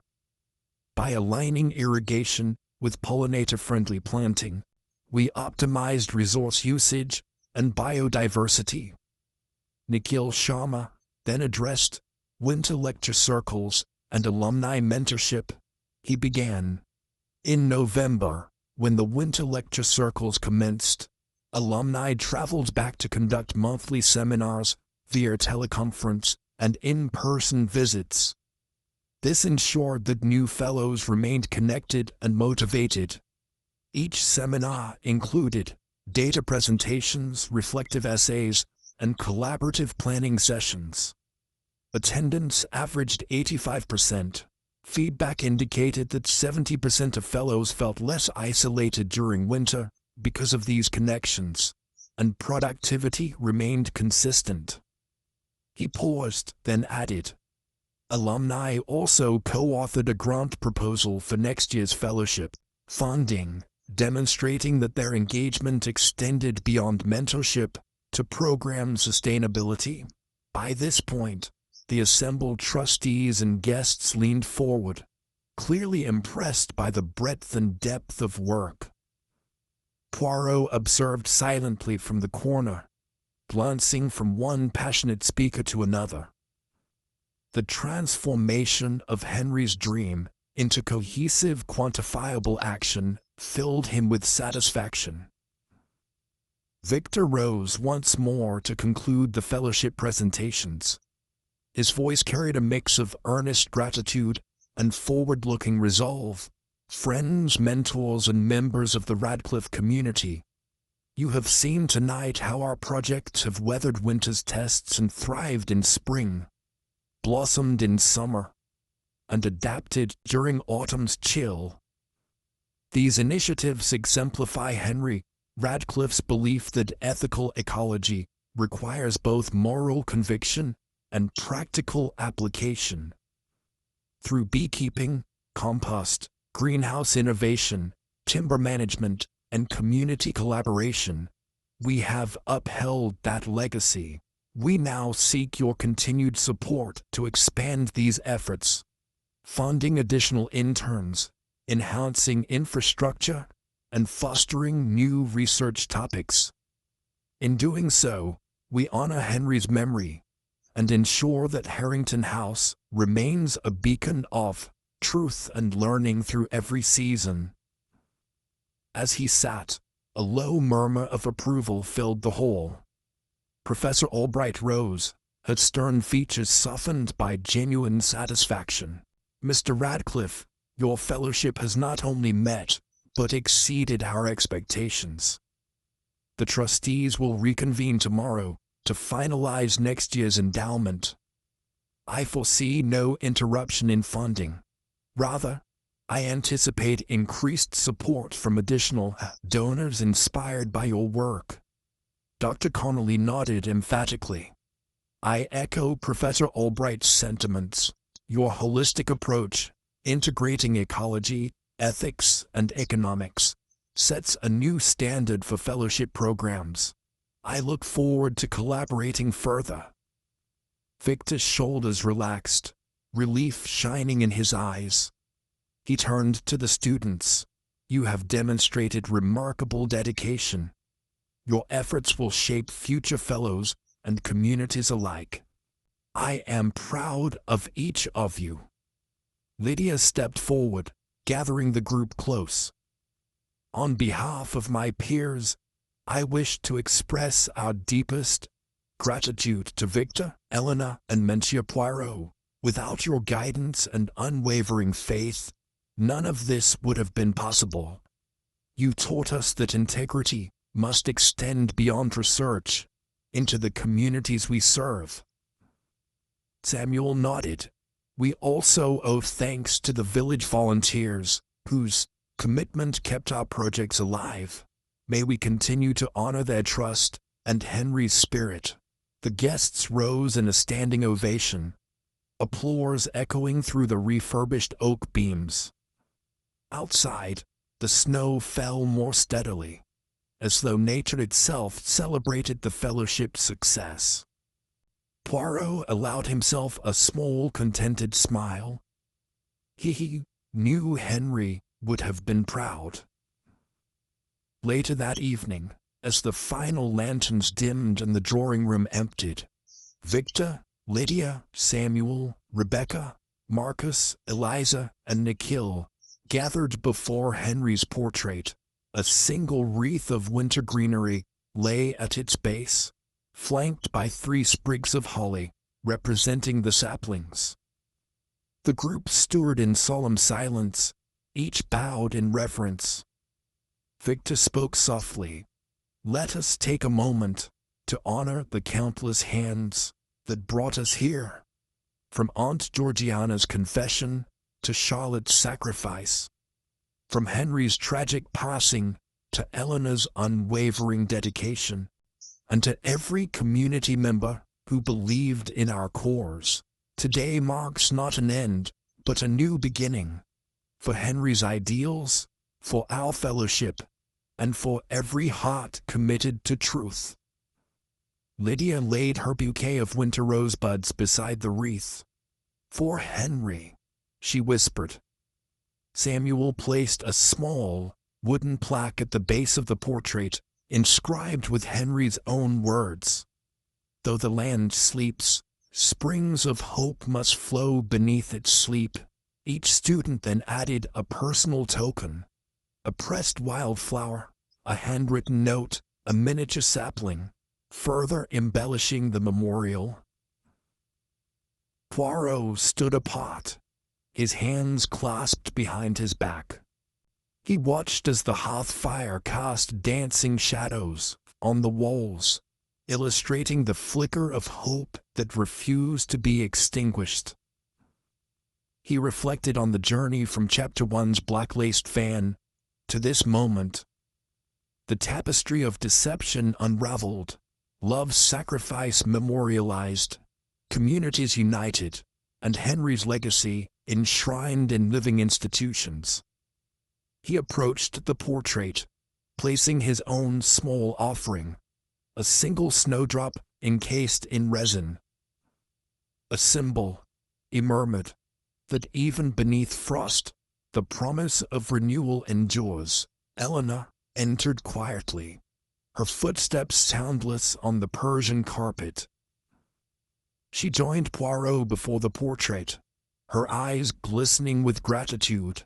"Monsieur Poirot, your guidance has been invaluable.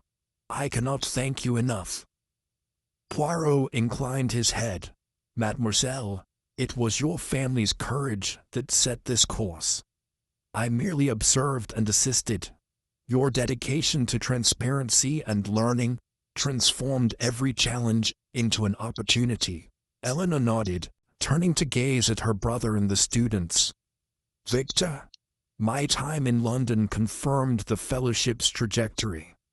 We have donors ready to expand our programs, and the Avonshire trustees will underwrite new research topics for water conservation and soil regeneration next year."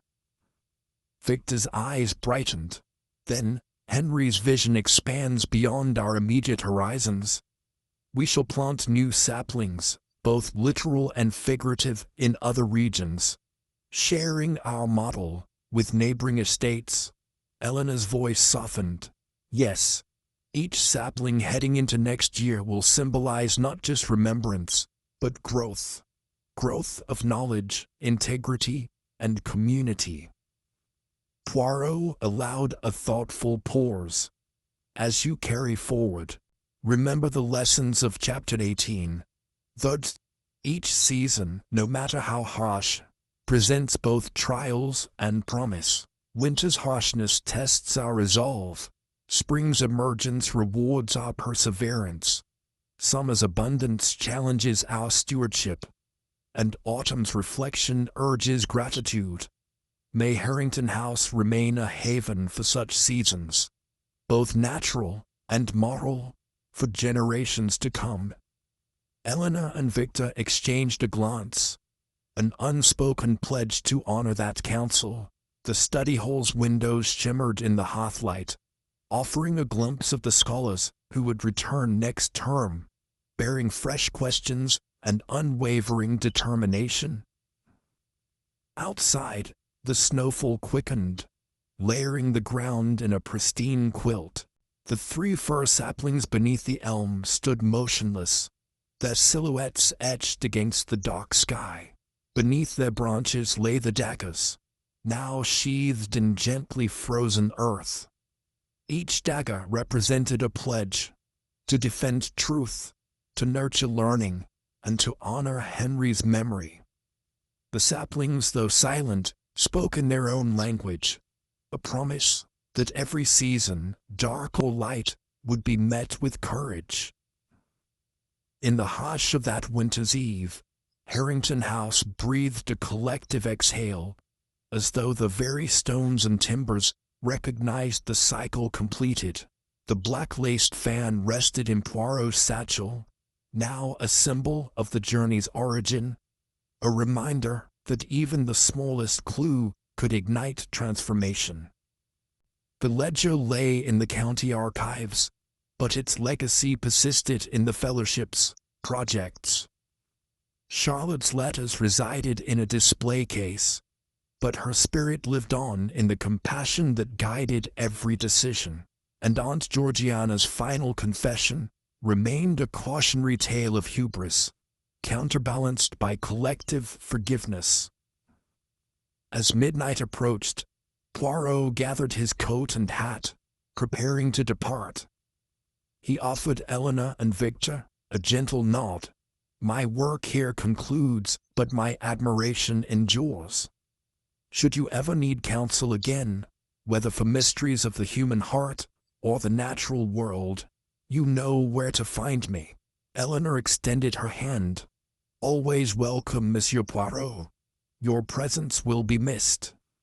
Victor clasped Poirot's hand firmly. "Thank you, mon ami. You have been our compass."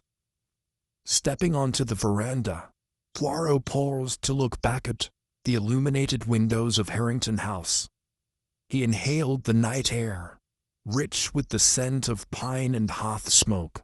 Stars glittered overhead, silent witnesses to a journey that had spanned ages and emotions.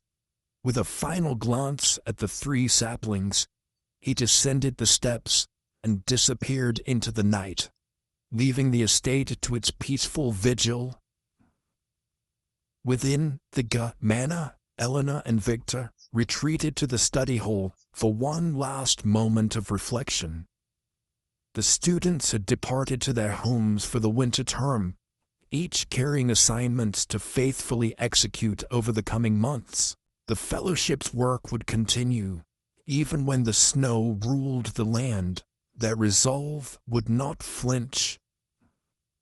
Eleanor drew her chair closer to the table, where Henry's journal lay open to a page stained with tears of remembrance.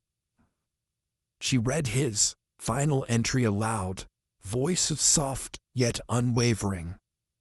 "May my words serve not as relics, but as beacons, guiding future hearts toward truth, compassion, and renewal. Though I have departed, my hope resides in every seed sown, every mind illuminated, and every soul committed to the path of integrity." She closed the journal reverently, placing a bookmark between its pages. Victor joined her, drawing the curtains against the cold. "He would have been proud," he said simply. Eleanor nodded, reaching for the small wooden plaque lying beside the journal, the one Samuel had inscribed with Henry's phrase, "Springs of hope must flow beneath its sleep." She placed the plaque gently on Henry's portrait, allowing the image to merge with the words. A final homage.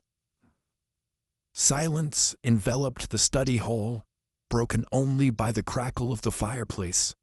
Outside, the wind swirled, carrying the first hushed notes of winter's song through the drawn shutters. The three fir saplings, though dormant, prepared to endure the cold until spring's thaw. The Radcliffe Henry Fellowship, though seeking rest, would reconvene with renewed vigor once the frost lifted. And so, with the final candlelight guttering to ash, Harrington House settled into a season of quiet promise. Beneath the snow, roots clasped earth in silent vigil. Within its halls, dreams of future seasons took shape in the hearts of those who believed. For in the cycles of birth, growth, decay, and rebirth, whether in nature or in human endeavor, lay the true testament to Henry Radcliffe's vision, that truth once sown yields a harvest of purpose that endures long after the coldest night.